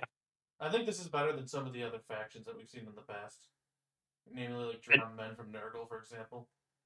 certainly doesn't seem bad. Yeah. I like this one. Yeah. Greybeard. Add 1 to the wound characteristics of friendly Greybeard heroes that do not have a mount trait. In addition, 2 additional artifacts of power can be given to 2 Greybeard heroes in your army that do not have a mount. I like this one quite a bit. Whoa, that's so weird. Yeah, so this is pretty close to what the passive used to be. Like, Okay. you just wanted to have like it was like specifically the combat heroes got the extra relics, but this is any hero can get the extra relic now. Interesting. Yeah. So when we were talking about like, oh, what artifacts do we like from before, right? We Uh-huh. had like 3 or 4, and I'm like, well, the Arcane Tome too. So you get 3, and then your command entourage that's automatically filled out for wanting to be in this gets you 4 relics. Wow. That's that's good stuff, right? Yeah, Like, I'm not I certainly crazy. don't Like this is a I great don't pick. think you're crazy. Yeah. Yeah, that seems really good. +1 wound isn't terrible either. Right. Yeah. I feel like I'd play But with it's this only one on the a foot lot. heroes, right? So like the ones you're well, you still So probably you take have them. I don't know. priests, right? Yeah. Yeah. One of them holds the Arcane Tome. Yeah. Like yeah, that actually seems fine. Yeah. Yeah. I like this Pretty one good even. a That's pretty lot. cool. Yeah. Yeah. I would use this one the most, I think. But let's go through the rest. Yep. Hermdar, seized by force. Units wholly within 12 inches of enemy territory or wholly within 12 inches. Let me start over. Units wholly within enemy's territory or wholly within 12 of an objective. Fails a battle shock test, have the number of models that flee. Pass, right? That's so many words for nothing. Yeah. Like what? So it used to be in your enemies it used to be with that, and then you auto pass morale. And +1 to wound if you're on objectives. And that's what it used to be? That's what it used to be, and now it's just you lose half your guys. You lose half your guys sometimes? Yep. Didn't you say it like has to be within a certain range of the objective too? Yes. So they That's both, yeah. This one was always have to be in the range of the objective or in your enemy's territory. okay. But now it's just this. I don't care about this. This is Right? awful. Move. Yeah. Yep. Pass. Hard Last pass. one, Lofnir. Add 2 to the wound characteristics of Lofnir Magmadrov units. In addition, up to 3 Magmadrov units on your army can be given a different mount trait. Hi there. That one's cool too. Yeah. I don't know if I have faith in the pure Magmadroth army. Well, but how much are Magmadroths? So the pure Magmadroth army, you can bring 6 of them. Is how the points go out. And Okay, because you don't really need. It doesn't need to be a pure. Like you're probably running 3. Like 3 seems optimal, right? Or is it 3 additional?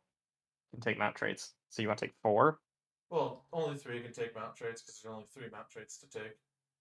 Oh, fair enough. Yeah, but yeah. So also this makes Rune Sons on Magmadrov battle line. I forgot to mention this, but yeah, I think you take the I Rune Father and the Priest at least, and then you just get like the Rune Son of Magmadrov, and then just have 2 other battle lines instead, right? Yeah, I think yeah, definitely. And then that's not like a pure list, pure Yeah, Magmadrov list, right? it's not. Yeah, I agree. I just think the pure Magmadrov list is a trap, but I think this has merit Yeah, for yeah. sure. I wouldn't run pure Magmadrov. I don't think. Yeah, I mean, okay, I wouldn't run pure Magmadrov either way because I don't like spamming units. But no, that's beside the point. but at least there's like 3 different options. Because there's the Father, the Son, and the Priest. And the Holy Ghost. Yeah, the Father, the Son, the Holy Ghost. Yeah, there's the Priest. Yeah. So like they do different things and have different roles, so that's a little interesting. But I get your point too. I don't know. I think that sounds fun, actually. Like, I would probably run that one because Magmadroths are so fucking cool looking. Yeah, they're definitely the coolest thing in this army. Yeah. I I I think Gravebeard is the one I run now though. Like that would be my go-to one. The one that gives you the extra Relics. relics. Yeah. Probably. That's probably the best one. Yeah, But I I don't know. mean my order would be Gravebeard, Lofnir, Bowstar, and then Hermdar I would never ever take. Yeah, why would you ever take that? Yeah, I read this as 3 allegiance abilities to be honest. Yeah, pretty much. Yeah. Yeah. Sad. I hate it when they make one that's just bad. It's like, but what if I wanted to run those like colors or whatever, and like I wanted to be thematic? It's like, why do you Yeah. give me just an absolute garbage ability? And it's always been the ones that were like insanely strong before, right? So what's the garbage one in Stormcast Eternals? It's the Anvils of Heldenhammer, and they were like the meta pick, right? Yeah. And then I think Drowned Men were very good, and now they're just laughable. Yep. And all the Deepkin ones are good. Yeah, it's just Heartbreak doesn't do anything. Like they think bravery Ah. is a mechanic. It's really not. Yeah, they really seem to think it's a mechanic. Unless they're like things that shut off the like inspiring presence coming in the Night Haunt book, for example. I don't see any reason to take this. I mean, like even if that exists, it would have to exist like it would have to Everywhere. be like super good. But I don't think in the entirety of that Age of Sigmar has existed has there been a really good bravery bomb list that's been No. like meta shifting, right? Or And like the even chances of tempting. it happening now when people are taking like monsters and shit all over the place is like next to zero. That's a good point too, even, yeah. Yeah, So it's just like there's definitely things that we looked at and we're like, oh, this is cool, and it's like a meta call. But this is like a meta call for a meta that will never happen because of how the game is. right. Like Right? Yeah. the day they get rid of inspiring presence, which will probably never happen. Like Or maybe. should, yeah. Yeah. Or if like inspiring presence is like +5 to bravery instead of auto pass. Or something like that. Yeah. Like maybe. Maybe, yeah. It's not even Yeah. like Like well, even for them though, like they're mostly 2 wound units, right? yeah. So like the chances of that mattering, Yeah, they you know, never might be dead it's anyway. just it's so low. Yeah. Like are they 6 bravery or are they 7 or I think they're 8. they're 8s? That does nothing. Yeah. Like I don't even think I need to use like either they're like all gonna die or it's just not gonna matter. Like Yeah. Yeah, that's this is garbage. terrible, yeah. It's like it's even worse than I thought it was, if especially if they're 8 bravery to begin with. Yeah, I think they're pretty brave because they're dwarves. Sure. Yeah. Yeah. Yeah, that's I don't remember though. We'll look at it as they go on. yeah, like maybe if they're 6, like okay. Well, Maybe. let's be clear. It's gonna be garbage no matter what. But like the higher the bravery goes, the more Yeah. garbage it is. Yeah, like if it's 8, it's laughable. That like this was Right. even okay. Exactly. Right? Yeah. But if it Like was it's like 6 and like you squint your eyes and you cover one of them and it maybe looks like something usable. yeah, but it's not. Yeah. Yeah.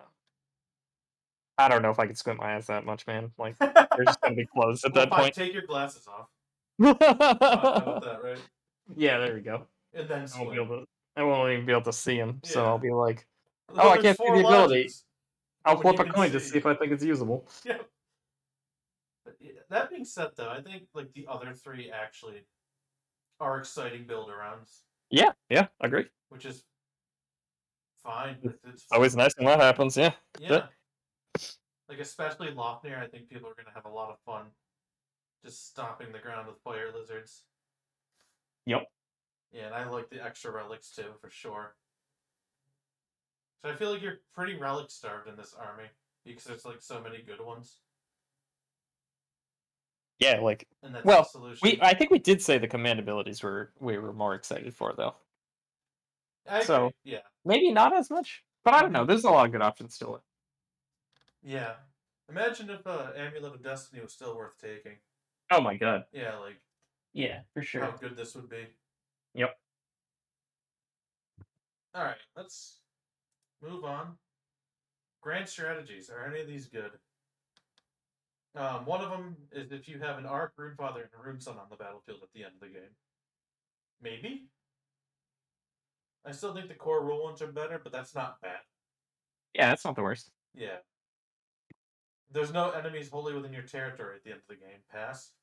Pass. That's Uh, way too easy for your opponent to do. this one is frustrating right here.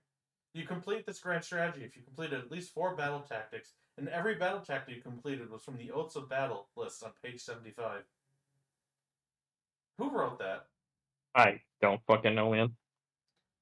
Because either like the core ones are always going to exist and you're never going to use your, and like they're always going to be better than the base ones, or you're just going to have the book ones. Whatever. I don't want to dwell on that. It sucks. No, that sucks. Yeah, when the battle ends, you've completed this grand strategy. There are any invocations under your command on the battlefield. Pass. All right, let's see what The end of the game? Yeah, Suppose you could make that one happen. it's yeah, it's definitely the second best one on that list, right? But like, I don't think any of the Well, is there like a default one where you have a priest survive? a Rune Father and a Rune Son survive. No, I meant a generic one. Oh yeah, Pillars of Faith. Oh, well, then that was Where'd just you- better, right? Like, Yes, exactly. yeah, okay, never mind. Yep. That's See what we like, got. okay, there's like the one in like, oh my god, like, I'm trying to think of how many games that this would be relevant in. Like there's like a 1 in 100 that it comes down to you have a priest and you're going first on 5th turn and they're definitely gonna kill it, and you summon that invocation and like, and then there's like the next 1 in 100 games where that grand strategy is actually going to make the difference in the game. So you're like looking at like 1 in 10,000 games, like that might make a difference. Yeah. No, you're never gonna play 10,000 games. Pass. Yeah, I hate it. Yep.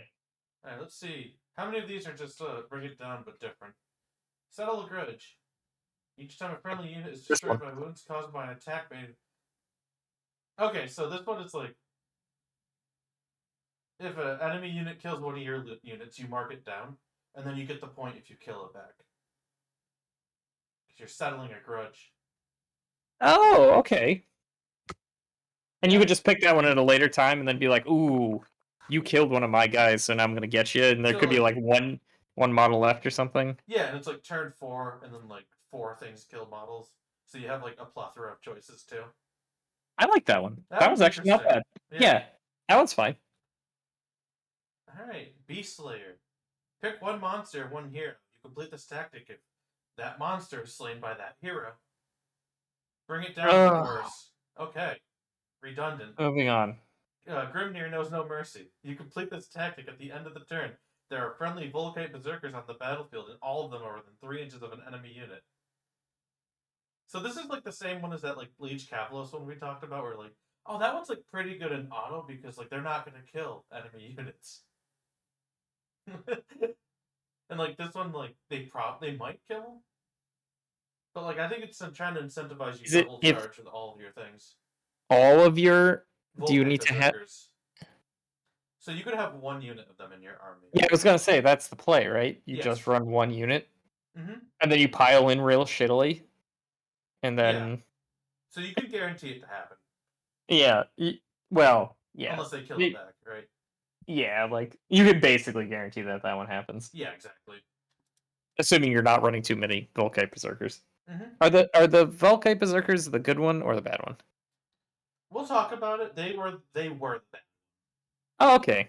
So maybe you'd only want to run one unit of them anyway, just as Yeah. like attacks or something. Mm-hmm. Okay. I don't know if they still are, but we'll talk about that later. The Cool. troops in this book are like, I don't know. We'll have to Yeah, see. yeah. Yeah. Honorable death. Pick one hero. Complete this tactic if that friendly hero is slain during this turn, and then enemy models were also slain by wounds caused by attacks made by that hero during this turn. What? So you have to kill something with your hero and also have it die. It's flavorful, but It's flavorful, and yeah. I mean, like I've said with these, they're free. You still get all the core ones. And you're probably using So, the core ones. but maybe some at some point, maybe it'll be like, oh my god, this is the stars have aligned, and like You have one win left, and they have one and win left. Jupiter's covering, the I don't know. Venus I is in can't even come up with retrograde. something. Is that what you're Yeah. trying to say? Like What was that? shit. Like Venus is in retrograde, Jupiter's in retrograde. Yeah, it's just like Yeah. It's yeah, maybe. Tuesday. Yeah. My Well, favorite it's shirts in the definitely not wash. just the It's Tuesday one. Yeah. Yeah, yeah, it's Tuesday. My favorite pants are in the wash, and Yeah, my buddy owes me $15. This'll work. got Alright, him. two more. Seize by force. Pick this tactic if you control fewer objectives than your opponent. And then at the end of the turn, you control more. So this is a conquer with extra steps. Um, actually, but I actually don't mind having another one like this. I No, think because this those are one's the okay. actual interactive ones that are like cool and fun. Well, okay, I'll be honest. The battle tactics that are auto gets are the fun ones for me because I don't have to think about it too much. There's actually an argument to see if like battle tactics are even good for this game, even the core ones. Yeah, I kind of like they, them, but like there's definitely it's nice to not have to worry about it. yeah, like there's enough rules in this game already that like I don't know. They're fine. They're good. They're probably good for the game, but like I don't know. I see your I'm point. fine either way. Yeah. I like most of the time I like interesting decisions, but like for some reason battle tactics just don't do it for me most of the time. Well, because you have to like, it's like putting a limitation on your turn, right? Like at the beginning of the turn, I'm saying out loud what I'm doing, and then I have to do it. And it's not like Yeah, I decisions that don't are know. popping up like in course of the game.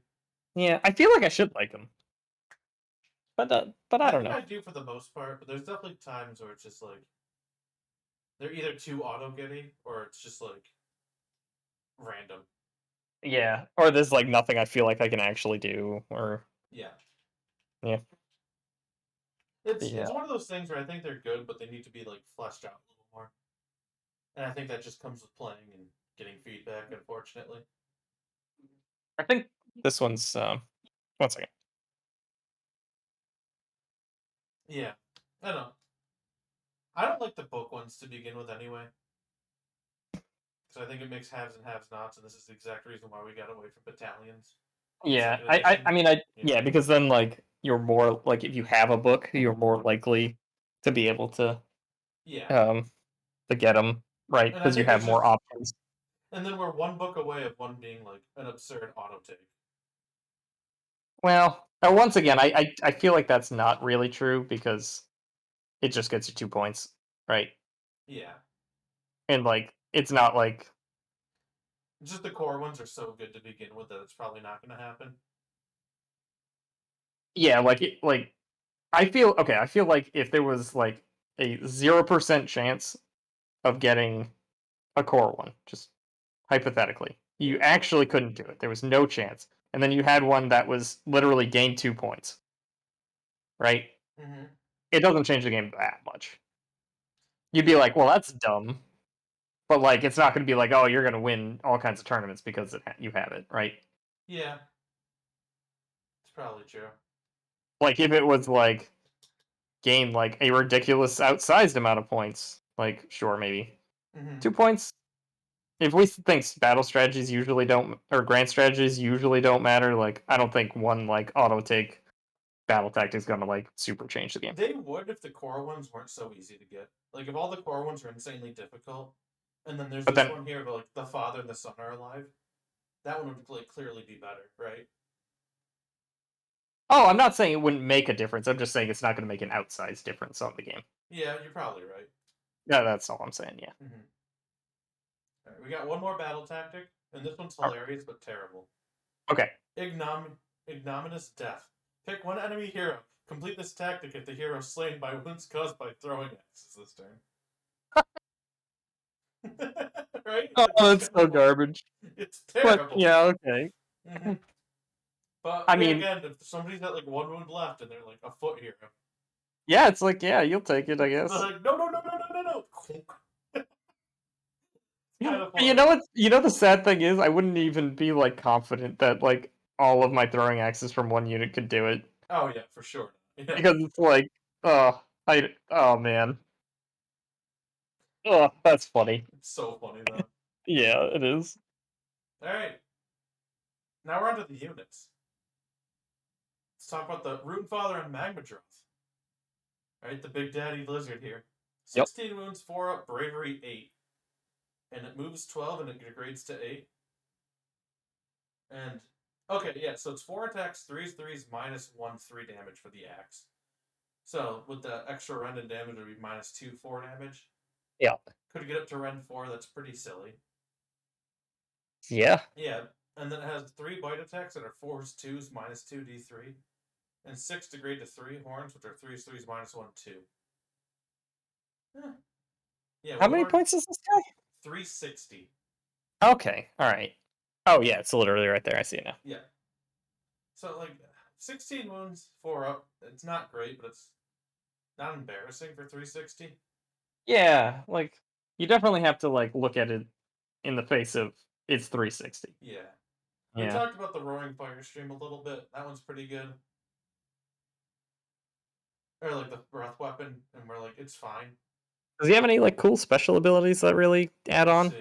Lashing Tail. At the end of combat, roll dice for each enemy unit within 3 inches. Rolls equal to or less than number of models in that enemy unit. It suffers D3 mortal wounds. That's kind of nice. Yeah, Oh, it has that blood thing where it's every time it takes a damage, it bounces it back on a 4 up. okay, that is pretty good. I do like that a lot. And then Lofnir, it's 18 wounds too, so 9 mortal wounds. That's kind of nice. And then it has once per battle, you can pick one friendly unit on the battlefield and will unleash the wrath of Grimnir. If you do that until the end of that phase, add 1 to the attack characteristics of melee weapons by friendly Fyreslayer units, while they are wholly within 12 of this unit. So just add one to all. Wait, So when it's a can you 12-inch use it? bubble of +1 attack. Yeah, when can you just use it anytime? Yeah, once No per restrictions? game. Yep. Oh, once per game. Okay. Yeah, that's the restriction. The start of your combat phase. Okay. Sorry, you. I mean, Wait, we what does talked. that mean? So at the start, once per game at the start of your combat phase, until So you the end of the can't use phase. it on your opponent's turn? No, you can't. Oh, that's weird. Mm-hmm. That's a random restriction. I don't know why it exists. I think it's an easy oversight to do your instead of the. But yeah, it should be the combat phase. Yeah. But like we talked about, like the Blood of the Berserker being kind of cool, and that build of like maxing out all the attacks, and then you give it like 5, and then there's the rune that can give you 1, and then you're at 12 of these attacks. Yeah, no, that's Yeah. that's a lot of attacks that can do a lot of fucking damage. 12 Yeah, that fight twice. Like that's kind of nutty. yeah. Oh yeah. No, this guy's got potential. He's a Yeah. little more fragile than I was expecting him to be, but Yeah, that's what I thought too. because he doesn't have a ward other than the 5-up he can possibly get, right? No, he does not. But the 5-up's pretty good.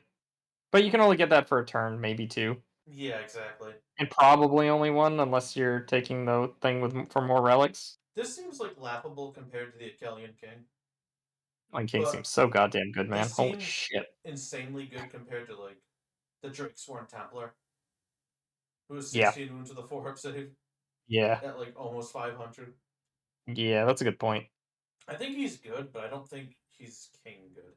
And I think King might be too good for his points. Well, actually, okay, hang on. 16 wounds is a lot. It's a Hang lot, on. yeah. That's a lot. The King has, what, like half the wounds? The King also can't be shot until you decide he can be shot. And then he has a relic that he can take to make most shooting irrelevant anyway. That's a good point. But like we're getting into the artifacts and stuff. So if we want to go based on like Naked War Scroll alone, right? Yeah. Let's talk about that a little bit. So like he has double the wounds for like 80 more points? No, a lot more than 80. Yeah, wait, what's the King? Is the King 250, like right? 250? Oh yeah, Yeah. for like 110 110. points more. Yeah. And the King has a better save. Yes. I think less damage though. Unless you count that mount trait. Or the command trait rather. Yeah, but then you'd have to count it for this guy too, because this guy Yeah. can do like fight twice or whatever. Yeah, he can fight twice with double the attacks. Yeah. Yeah. Yeah, you know what? I think you do have to like consider this guy in the case of like command traits and relics. And if Yeah, you do, I think he's really good, right? so. I think you I gotta don't know. build This him. You don't just toss him in the list, right? right, I think so. Yeah. You gotta Although build him. I feel like this army like it's gonna be like a meta thing where it's not good because of the shooting meta or something like that. Yeah, exactly. It's what it feel doesn't it feel like that? Like we're Yeah, I agree. analyzing this book, but like I feel like it might just do nothing because like oh it can't deal with shooting meta, so therefore irrelevant. I think it's gonna be in the same spot of Miracle, where it's just gonna be like the high mid tier because of Yeah, that. Yeah. yeah. Or like the Deepkin, like I worry about the future of the game with how good that book was. That Not book seems really facetiously, good. but it's insane. Yeah, And like this seems fun, and that book seems ridiculous, yeah. That right? book gives you a lot of fucking tools. Yeah, Yeah. like I'm not like my jaw isn't dropping by this book, but my jaw was practically on the fucking Yeah, oh floor yeah, with the deep exactly. book. But like this seems fun and like I think it's gonna be B tier in its best state. I think Yeah, that's what overall. it feels like. Like I don't see anything that's just like, oh my god, that's just gonna like, just like end the fucking world. That being said, the double combat, double attacks, Runefather and Magmadrov But might it's be only kind like of a one dud. turn, right? You Yeah. can do that. So hmm like that's like a natural limiter to some extent. Yeah. How many games have you played though where like combat came down to the one turn that mattered? Oh, I would oh, say a I'm not. lot. Yeah. Oh yeah, like a ridiculous amount even. hmm Yeah, yeah. No, I'm certainly not saying that's not true. I don't know. So yeah, maybe. I guess Biovoltaic Blast. Everyone complained about that, like for eels Yeah. forever, and that's only once per game, right? hmm So yeah, yeah. Maybe that'll be enough for him. I I don't know. I feel like you're right. Like this book seems pretty tame, but I think this could surprise us. Like I think I this has the think pieces to be good. I think it does. I think the problem with this guy is he's probably just gonna get shut off the table. Exactly. Like Yeah. he's gonna be priority number one, and there's gonna be like not much you can do about it. hmm Is what I think is gonna be the problem. Yeah, I agree. That's because that's like my Scarbrand list, right? Like I'm like, oh man, as soon as he gets to you, he's gonna mess you up, and then he Yeah, fucking and if you died can't before deal he with it, ever it's a got there. problem. Right. Yeah, yeah, exactly. Like when I ran him against you, you had like nothing you could do to stop him from getting that first attack, and he just absolutely mulched something. Yeah, I just need to screen better. Yeah. But then you Yeah, can screen them. Yeah. but yeah, yeah, Yeah, it's hard to say. it is. He's good, but he has an obvious weakness. Yeah, I think that's true.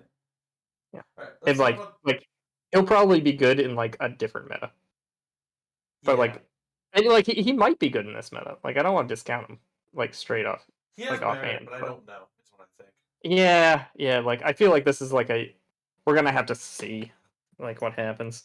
Yeah. And man, we could be so wrong, and people are just looking at this like one way or the other, like, oh my god, this is just gonna be stupid, and blah blah blah, new meta. I know some I people who don't think see this it is a high though. tier book, and I know some people who think this is like a nail in the coffin for Fyreslayers. Y- Oh, like they just like, As oh far as well, their they're never playability getting run. goes. Yeah, Yeah. exactly. Oh man. Yeah. So like people think it both ways. Yes. Yeah, interesting. Right? It's weird. Yeah, that is weird. I guess we'll see. So let's talk about the Runestone. Yeah. 16, 4 up, 8 bravery. The Magmadrov stuff's all the same. Yeah. So what's different is the weapon profile. So you can take the javelin or the axe. And the axe is 5 attacks, 3 threes, -1, 2. The javelin is 3 attacks, 4s, 3s, -2, d3. With a 12-inch range attack. That's 4s, 3s, -2, d3.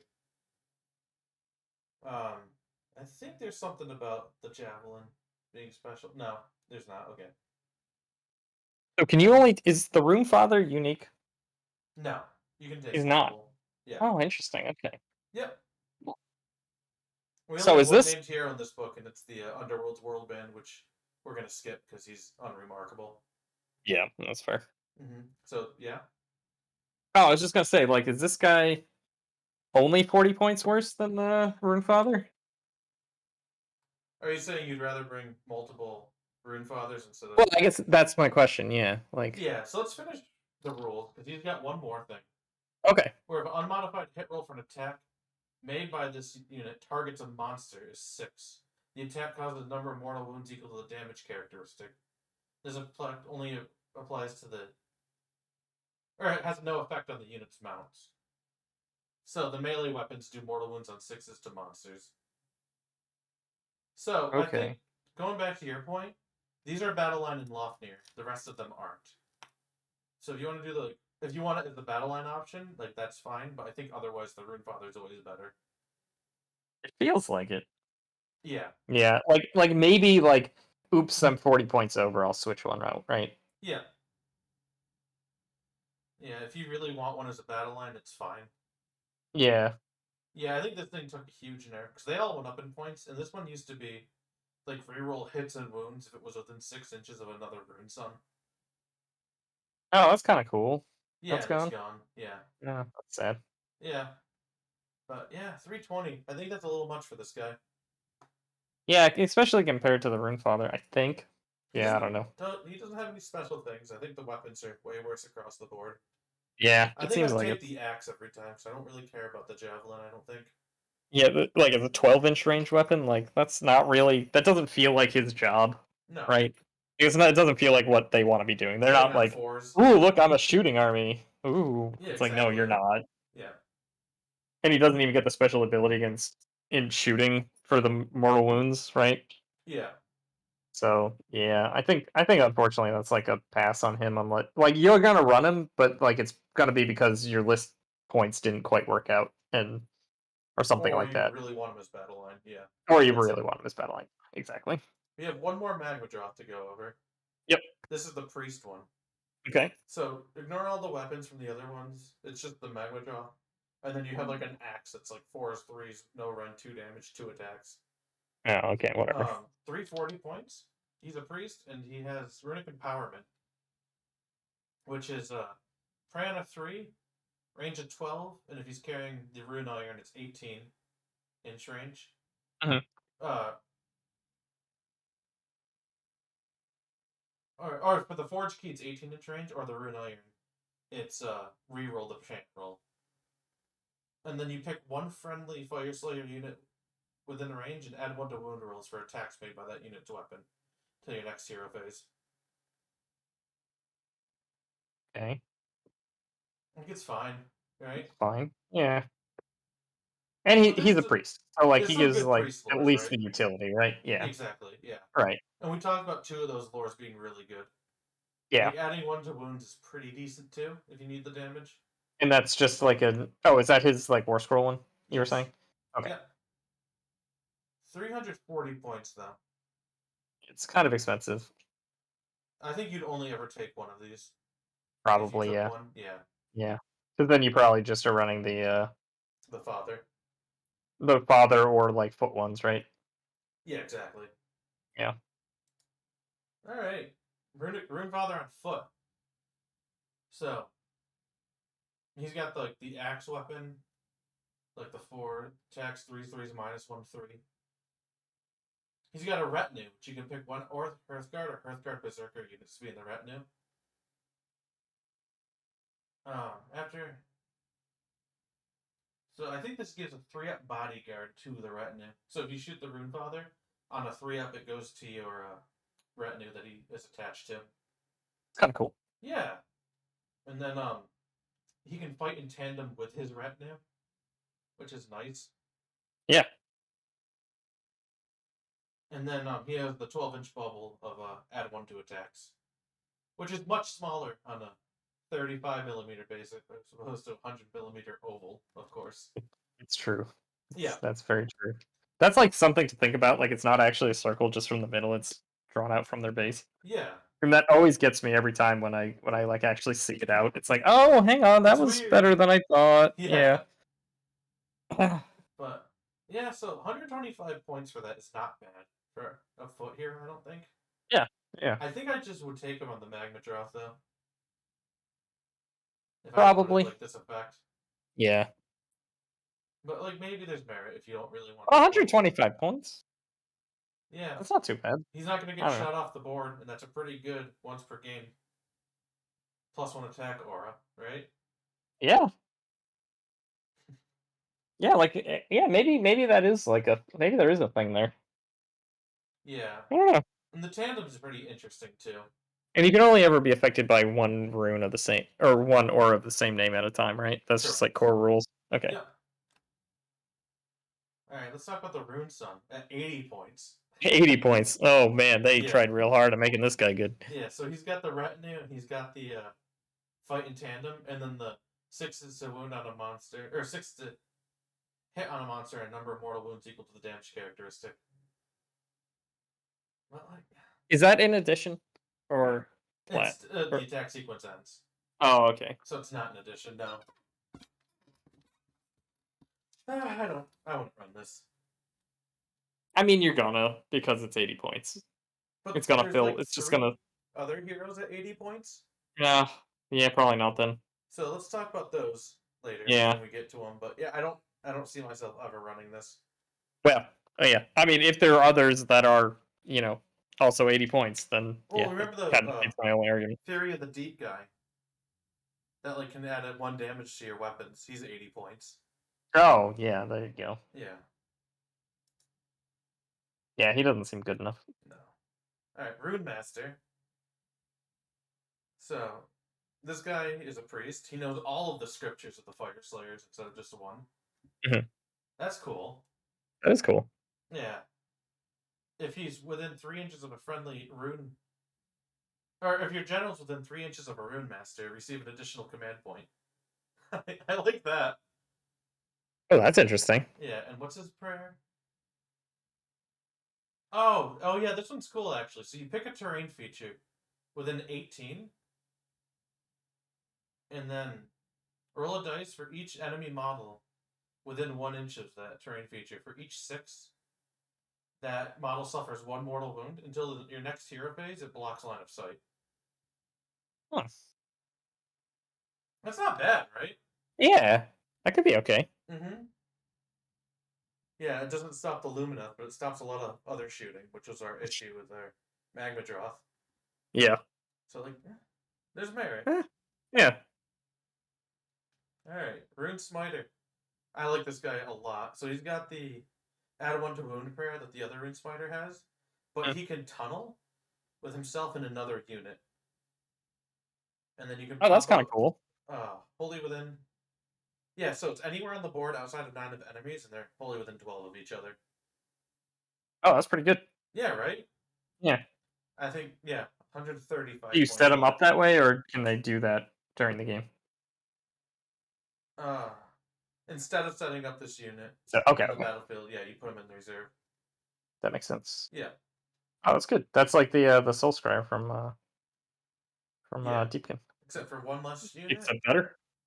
And then it can be anywhere too. But it can be anywhere. Yeah. Yeah, there's pros and cons. Trade-offs. Yeah. Yeah, I like this, and it's cheaper. Yeah. Yeah, I would use at least 1. I think most lists.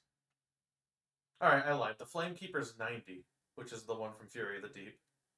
Okay, So- you'd have to be pretty desperate for 10 points then. Yeah. Yeah. Which you're probably not. Yeah, and we went over him.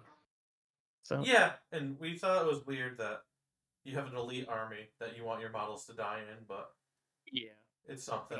it's probably still better than the Runestone. Yeah, exactly. That's kind of sad. Yep. Battlesmith. Alright, so Fyreslayer units within 12 of this have a 6-up ward. They're wholly Okay. within 12, yeah. In addition, once per battle in your hero phase, you can pick one unit on the battlefield with this ability, plant its banner, and if you do, units wholly within 12 inches of that unit have a 5-up ward instead of a 6-up. Did you say once per game? Yeah. Okay. So, twice per game you have a 5-up ward. Because this is Yeah. the runes, yeah. Yeah. 150 points. And also, if he issues the rally command, you return one slain model for each 4-up instead of 6-up. Oh, I like him. This is good, right? I think so. I really like him. I would run him a lot. I think things that make rally on a 4-up are much better, especially on like 2 wound models. Like, Yeah. that's pretty nice. Yeah, that you want. You just like, need to figure out how to get him out of something. combat before your hero phase, which Kill might be them the trick. easy. Without getting them killed. Yeah, that's true. No, but like if you do enough in combat, and like this Yeah. is a fighty book. Yeah, it's true. Yeah. Yeah. So this lets you really capitalize on the double turn, it seems like. Yeah, that's actually very true. Yeah, and just I think the 5-up ward bubble and then the 6-up ward bubble always is worth it. 6-up ward is fine, and then 5-up ward feels good. Yeah. Yeah, no, I'm sold. Yeah, I run one of these every time. Yeah. Well, 4 move. That sucks. Yeah, all the foot guys are 4 moves though. Yeah, that sucks. And he could get shot off the table. Yeah, that's true. Yeah. I don't know. I still think it's worth it. Mm-hmm. Grimrat Berserker. So this is the guy that has the allegiance ability. Oh, Entirely God. dedicated to him. Okay. So 105 points, 4-up save with 6 wounds, 1 ranged attack like always, and then 4 attacks, 3s, and -2, 2 damage. I mean, And at the end of the combat Okay. phase, if he's within combat with a unit, and he fought exactly once on a 2-up, he can fight again. well, that's pretty good. And if he dies in combat, and he fought only exactly once or less, he can fight before he's removed from play. I don't think it's enough damage No. to warrant it. Well, how did so? If you But maybe. one of the Like, okay. one of the allegiance abilities gives him +1 damage against certain targets, right? And then you give him the axe, the additional rend, and the additional damage. So it's probably. He probably does, on average, 3 damage per combat. Uh-huh. Well, okay. 3 damage per time he fights, actually. Mm-hmm. And he's on average going to probably fight twice, so maybe 6 damage? For 105 points? I don't know. Yeah, I'm not sold. But maybe 6 damage is better than I'm thinking it is. You know where And it's got a gonna chance to shine, spike. actually. What was that? You know where's gonna shine exceedingly well? Is Where's the that? 600-point Path to Glory games. Yeah, probably. Yeah, you give him the additional damage and rend artifact. Yep. And then he's -3/3. He's fighting twice. That does sound pretty good. Actually, yeah. Yeah. And like when you're less likely to get shot off the table and lose your rune. Yeah, I feel like also he could probably sneak under the radar too because there's higher priority things to fight. And Yeah. like Yep. you just sneak them around. Granted, foot combat heroes generally just aren't worth it, right? But- No, I don't think so. But yeah, in like a lower point game, it might be. Lower point game? Yeah. Or if you just happen to have the points, you might be worth a shot, but I'm not sold. Yeah. Yeah. I'm Yeah, not sold. I'm not sold. He might be hilarious once. Yeah, exactly. That's what it feels like. Alright, Doomseeker. 85 points, 5 wounds, 4-up. He's got the axe and the war iron, which are both 3 attacks, 3s. The axe is -1, and then they're both 1 damage. And then at the start of the first battle round, pick one enemy unit for this unit to swear to destroy, which he's not gonna.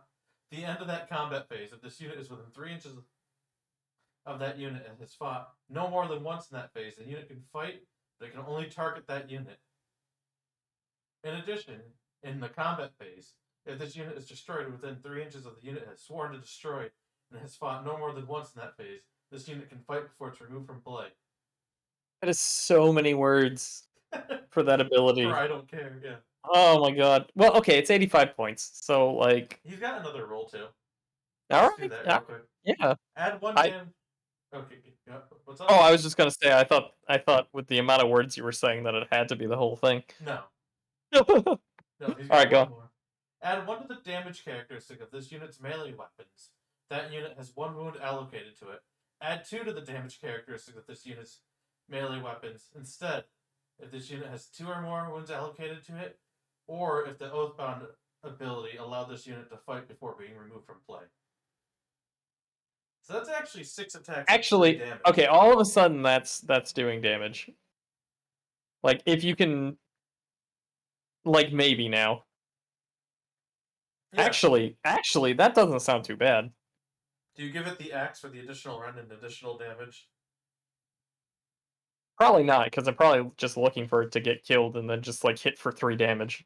It's like all I'm doing with this thing. Hit for 4. Hit for 4? Because it adds +2 to its damage characteristic if it's fighting at death, and then 1 from the relic. Oh, I was saying I'm probably not gonna do the relic because Yeah. I'm just kind of looking for the guy to die. And like, man, the target on that guy's head if he had the relic. Can you imagine?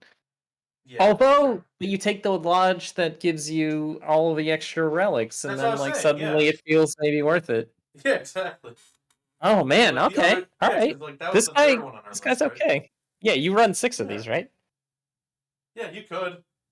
They're not a hero, so why not? Oh, they're not a hero. Wait, they're No. not a hero, so they can't take an artifact, Oh, right? only heroes take artifacts. I think that's true, right? I don't know.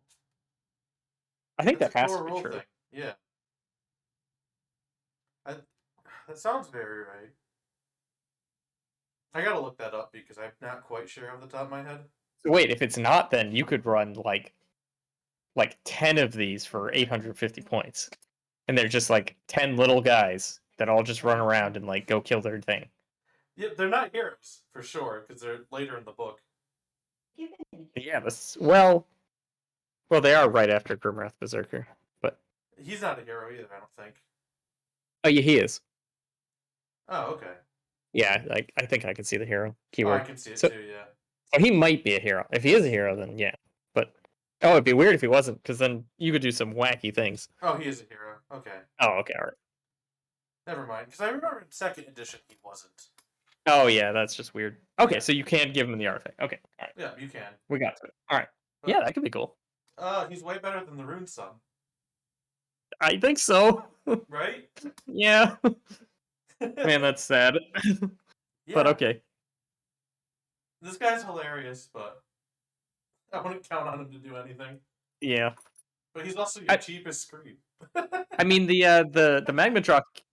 Yeah, that's true. The Magmadrov kit lets you run lets you build the guy on foot as well, right? Yeah, so you get the one guy on the Magmadrov, and then you get 2 foot heroes. Oh, you get 2 foot heroes, and then you get that with the start collecting box instead, and you get a whole pile of other stuff too. Yes. And then you turn like one of those foot heroes, the Rune Sun, into a Doomseeker instead, so you don't have to buy one. Yeah. And there you go. Oh, Yeah. This army actually seems pretty easy to start collecting. I agree. Like Cool. that plus you to court range too. Yeah. Like this could be a fun army. I don't think it's very good. Offhand, I don't know. I could be totally wrong, but it doesn't Yeah. seem like amazing. But like it could be really fun. I think it's going to come down to whether we like the battle line choices or not. Yeah. Which I think we're getting to. Yeah, we're not doing Fuel Grimnir. Okay, we're there. So we have 2 always battle line and 2 conditional battle lines. Okay. So one of the conditionals, the Arc Hearthguard. 125 points for 5. They have an 18-inch range of gun. That's 2 attacks, 4s, 3s, -1, 1. And their melee is 1 attack, 3, 3, -1, 1. And if an unmodified hit roll for a shooting attack made with a Magmapike is 6, subtract 1 from the target unit's move characteristic until the end of your opponent's next turn. And it cannot reduce it to below half. Man, and you look at... I just look at this and then I just think of the Reavers from the Deepkin and how these are remotely the same as beyond me. Yeah. Right? Yeah. This seems way too much points for this ability. Yeah. Like, because 125 points, so it's 45 points less for half the attacks that are hitting on 4s instead of 3s or 2s. Yeah. Like, this could have been 3 attacks each with the Magmapike and still been worse. Yeah, I agree. Right? Like, I hate these. Yeah. These fucking suck. Yeah, they do. You're not wrong. Alright. Hearthguard Sadly, moving on. Yep. So this was like the bane of last edition. They're brand new. Yep. So 170 for 5, so it's the same point cost. You got 2 attacks, 3s, 3s, -1, 2. Or 2 attacks, 3s, 3s, no run to 1. And 6s to hit are 2 mortal wounds in addition to any damage. Is that for both weapons or just the second weapon? Just the second one. Okay, and you only get one choice? Yep. And it has a 4 ward if it's wholly within 9 of any friendly Fyreslayer heroes. That's pretty easy to do. Yeah, so we Wait, talked did you say wholly within what? 9 inches of a Fyreslayer hero. Oh, okay, yeah, okay, that's not too bad. So we talked about like the Night Hunt having the issue if you charge out of the range of your heroes. Yeah. And those are 12-inch bubbles, so this is gonna be like way more likely. So you have to charge your heroes in with the Hearthguard Berserkers. But you like run it next to like your Magmadrov, right? Yeah, or Like, like your at least Runefather who's fighting at least in this tandem. case, like your Magmadroths can easily keep up, right? Well, actually, more than keep up. These things are slow as hell. Yeah. Yeah. And just, with the Runefather, they have like they can be the retinue to the Runefather. The Runefather passes the wounds to them on a 3-up, and then they have the 5-up or the 4-up. Right. Yeah, you can do something like that as Yeah. well. Yeah, So, like, which is pretty easy. it's definitely a nerf from what they used to be, but only that rule. Like going from wholly within 9 or from wholly within 12 to wholly within 9. Yeah. It's not a big deal. They're definitely worth their points. I mean, you're not going to run them as large a block anymore, right? Like, that's the difference.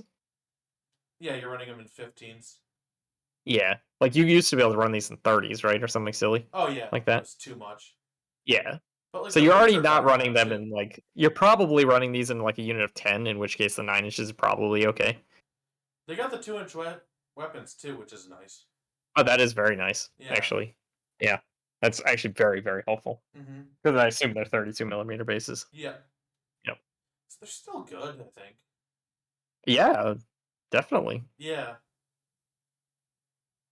Yeah, like this is your hammer and anvil all built into one, kind of. Yeah. Yeah. No, I don't. This seems fine. Well, they are a lot of points, though. So like. Yeah, that's the problem, right? Like that's why this is like an elite army. Yeah, they have like they have double the wounds that you think they say they do, right? Essentially. The ward, yeah. So it's essentially basically 20 wounds for 170 on a 5-up save. On a 5-up save, though. Right? Yeah. They hit pretty good, though. Yeah. Yeah, I don't know. Yeah, I don't know we'll either. See. We'll see. I think they're okay. But they're real slow. They're real slow, though. But they can run and charge sometimes. Well, you can deep strike them with the... Oh, here's what you could do, is like the trait where it's like the +1 to charge, right? Yeah. Put it on the Rune Priest that like deep strikes them on the rune where it gets +2 to charge. So you're on a 6 and you can command point reroll them. That's pretty good. Yeah. Yeah. And like the fight first thing is kind of cool on these guys if they get charged. That's true. I don't hate. I think they're good, but all right, Nothing in this book though is screaming like, "Oh my god!" No, Yeah, it's just the thing is with like these were like, oh my god, in second edition, and then yeah, they didn't change. and And I they're don't just know if not the good enough Allegiance now. ability. Yeah, I don't know if the Well, they Allegiance did ability. change, right? They can't be running like this super ridiculous block. Right, exactly. Yeah, Yeah, I don't know. I don't think they kept up as well. yeah, agree. Meta changed Yeah, and then around them. Volkite Berserkers. So they're 10 or 170 for 10 or 160 for 10, based on if you take the shield or the dual weapons. Okay. The dual weapons, yeah, they both have it once per game. You can choose they fight when they die. This turn. Oh yeah. The death frenzy thing. Yeah. And then add one to the attack characteristics if they charged, if they're the dual weapon ones. And then the shields, they go from a 5-up save to a 4-up save. And then when they charge, you pick one enemy unit within 1 inch of this unit and roll 1 dice for each model in this unit. For each 6, it's a mortal wound. And the Volkite Berserkers don't have that. I mean, the dual weapon ones don't have that. Correct. You're giving one attack to something that's what 3/3 no rend 1 damage. Yep.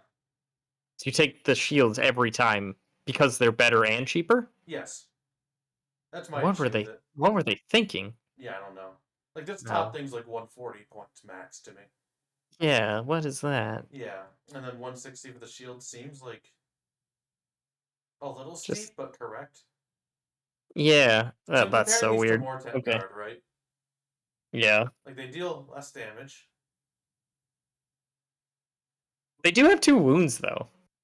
Yeah, they have double the wounds. So like that's pretty wound efficient with a Yeah. 4-up save. Like that's actually honestly like Decent. they're pretty tanky. Yeah. Yeah. I mean, you can do your big block here. is it better than the? So I guess you really have to you do have to compare it to the Berserkers though, right? I mean, not the Berserkers, the The Hearthguard Berserkers. These are the Hearthguard Berserkers. Volkite Yeah, Berserkers. yeah, Yeah. they're all Berserkers and just different types, right? Yeah. Because like it's effectively the same amount of wounds for like effectively the same or like pretty much the same points, and those guys are killier. Yeah, exactly. So, but these also benefit from like the 5-up wards that you can get twice in the game. yeah, that's true. Where the Hearthguard Yeah. Berserkers really don't. Yeah, okay. So there's like 3 a times reason game to if you run take these that kind command of. trait. Yeah. Like okay, that's true. They're fine. Yeah. You know what's funny though is because like we were talking about the thralls and how like insanely vicious they were in combat, right? Yeah. And then you look at the Hearthguard Berserkers, and I don't think the Hearthguard Berserkers are quite on the same page. Or they're like a little bit more, but you get half of them for like 30 points more. I don't even know if you get more. Like, I don't think they're killier. That's what I'm thinking, yeah. And you get half of them. Yeah. They're way more survivable. They're way killier. like they're like infinitely more survivable. One Hearthguard Berserker is killier than one Reaver, I think, because they're base 2 damage. Or 2 mortal wounds on 6s. But then, like, it's half of them for the similar point costs. But it depends on, like, what you're fighting. Like, because Reavers go up to 2 damage if they're fighting high wound things, right? Where these guys are base 2 high damage. wound things, it's only 3. Yeah, but these are always 2 damage. It's true. Okay, yeah. But if they're fighting a 1 wound thing, they get an extra attack, which is slightly less, but like it is killier, you're right, but it's like barely killier. That's my point, yeah. Yeah. Yeah, I don't know. Like, but they're way more survivable. Like it's more of an anvil army, right? Like that's yes, exactly. I guess that's just what it is. It's a much more survivable army that I don't know. Yeah. It's not nearly as killy. Do the runes like pick these up to be like way better than we think? So we have like the +1 attack rune. We have like the mortal wounds on like 6s rune. we have like the 2 rend rune, right? I mean, those runes do seem really good, so they probably buff these guys pretty good, right? That's what I'm thinking, right? Yeah. Like, are But we then again, like, underestimating the rune power? yeah. But then the deep can get the tides and everything, so it's like kind of similar. Yeah, the tides don't increase the amount of damage they do. They just make them That's fight true. first, which is better. It's probably better, yeah. Yeah. But, yeah. I don't Like, know. I want to be very optimistic about this army, but I'm not excited for them, which is not a good Well, sign. but we are comparing them to someone who seems like they're going to be really good. So like they might be fine. Like them against like Nurgle could be really fun. Yeah, exactly. Right? And I think they're like pound for pound better than Osiark right now, for example. Right. Yeah. Like Yeah, I think exactly. I think they'll be a fun army to play. But I think they're going to be like a B tier army. I think they have a chance to be a high B tier, I think. Yeah. After Yeah, looking like through all this. Yeah. like think about this. If like thralls become meta, these guys are going to destroy them That's because true. they're all 2 wounds. 2 wounds, yeah. So there you go. They're a meta pick for when the thrall army becomes good. Yeah. Alright, yeah. I'm into that. Alright. Invocations and then we're done. You ready? All right. Go. So this is the Infernoth, which is that command trait that lets your hero Oh yeah. freeze-dies and becomes it. Yeah. So you set it up within 12. It's answered on a 4, and it moves 2d6. And then at the end of the movement phase, you roll 12 dice for each unit within 3 inches. For each 6, the enemy unit suffers 1 mortal wound. And if the movement roll was double, it's d3 mortal wounds instead. And also, if it was double, it dispels itself at the end of that damage. That is so random. Yeah. That I is don't know like how much damage that's going to do. Like 2 on average? yeah, For 70 kind points? of, but like that's so random. That's just gonna like ridiculously spike once or twice, and you're gonna be like, oh my god, this is the best thing ever, or it's gonna do like nothing for like a few times, and you're gonna be like, man, this thing sucks. Alright, Bill, hear me out. All right. Better than the Runestone on foot. Yes or no? Points is it 70 points? Yeah, probably. Exactly. I don't know. We might be underselling that thing. It might be fine. I mean, he exists. He can hold a point, and this can't. Yeah, it's true. Yeah. Oh, Alright. that's funny. This thing's okay. But, like, it's probably going to just sit on the shelf for a while. Yeah. Because that's just how the damage of these goes.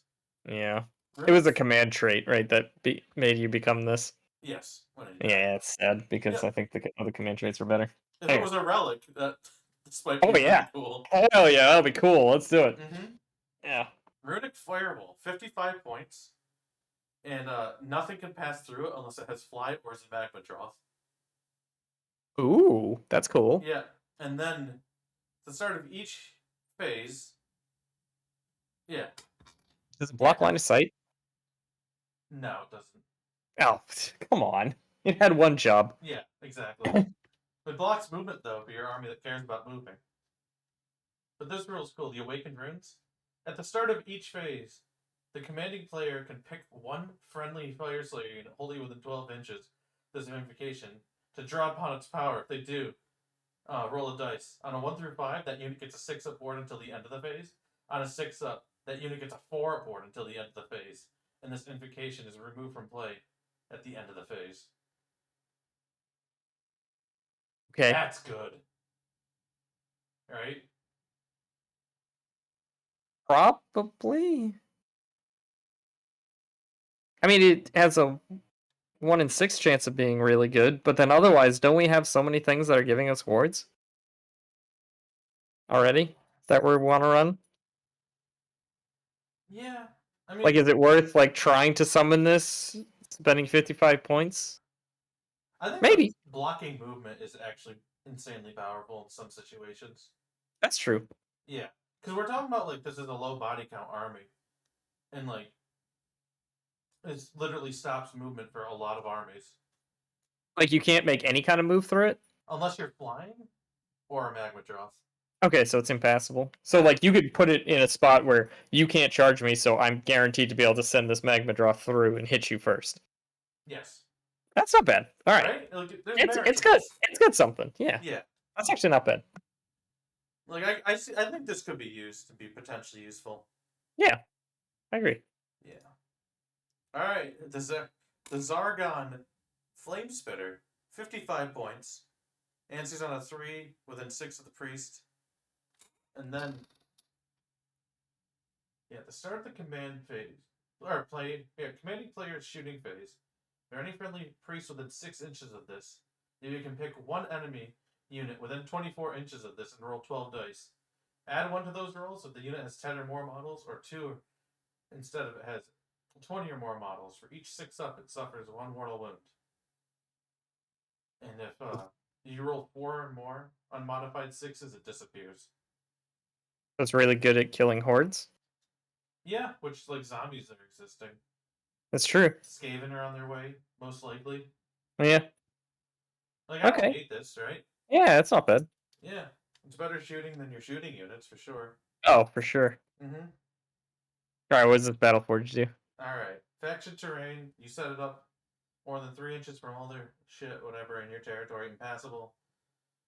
At the start of your hero phase, you can pick one friendly Fyreslayer's priest within 6 inches of this terrain feature to control its energies. If you do so, till the end of that phase, add 1 to chanting rolls for friendly Fyreslayer priest wholly within 18 of this terrain feature. And then, once per game, you can spend the forge, pick one friendly Fyreslayer priest within 6 to do it, and it gives your army a 6-up board. There are a lot of ways to get a 6-up board in this army. Right? A lot, yeah. Like, it's gonna be weird when you don't have it. Which is kind of cool and good. Yeah.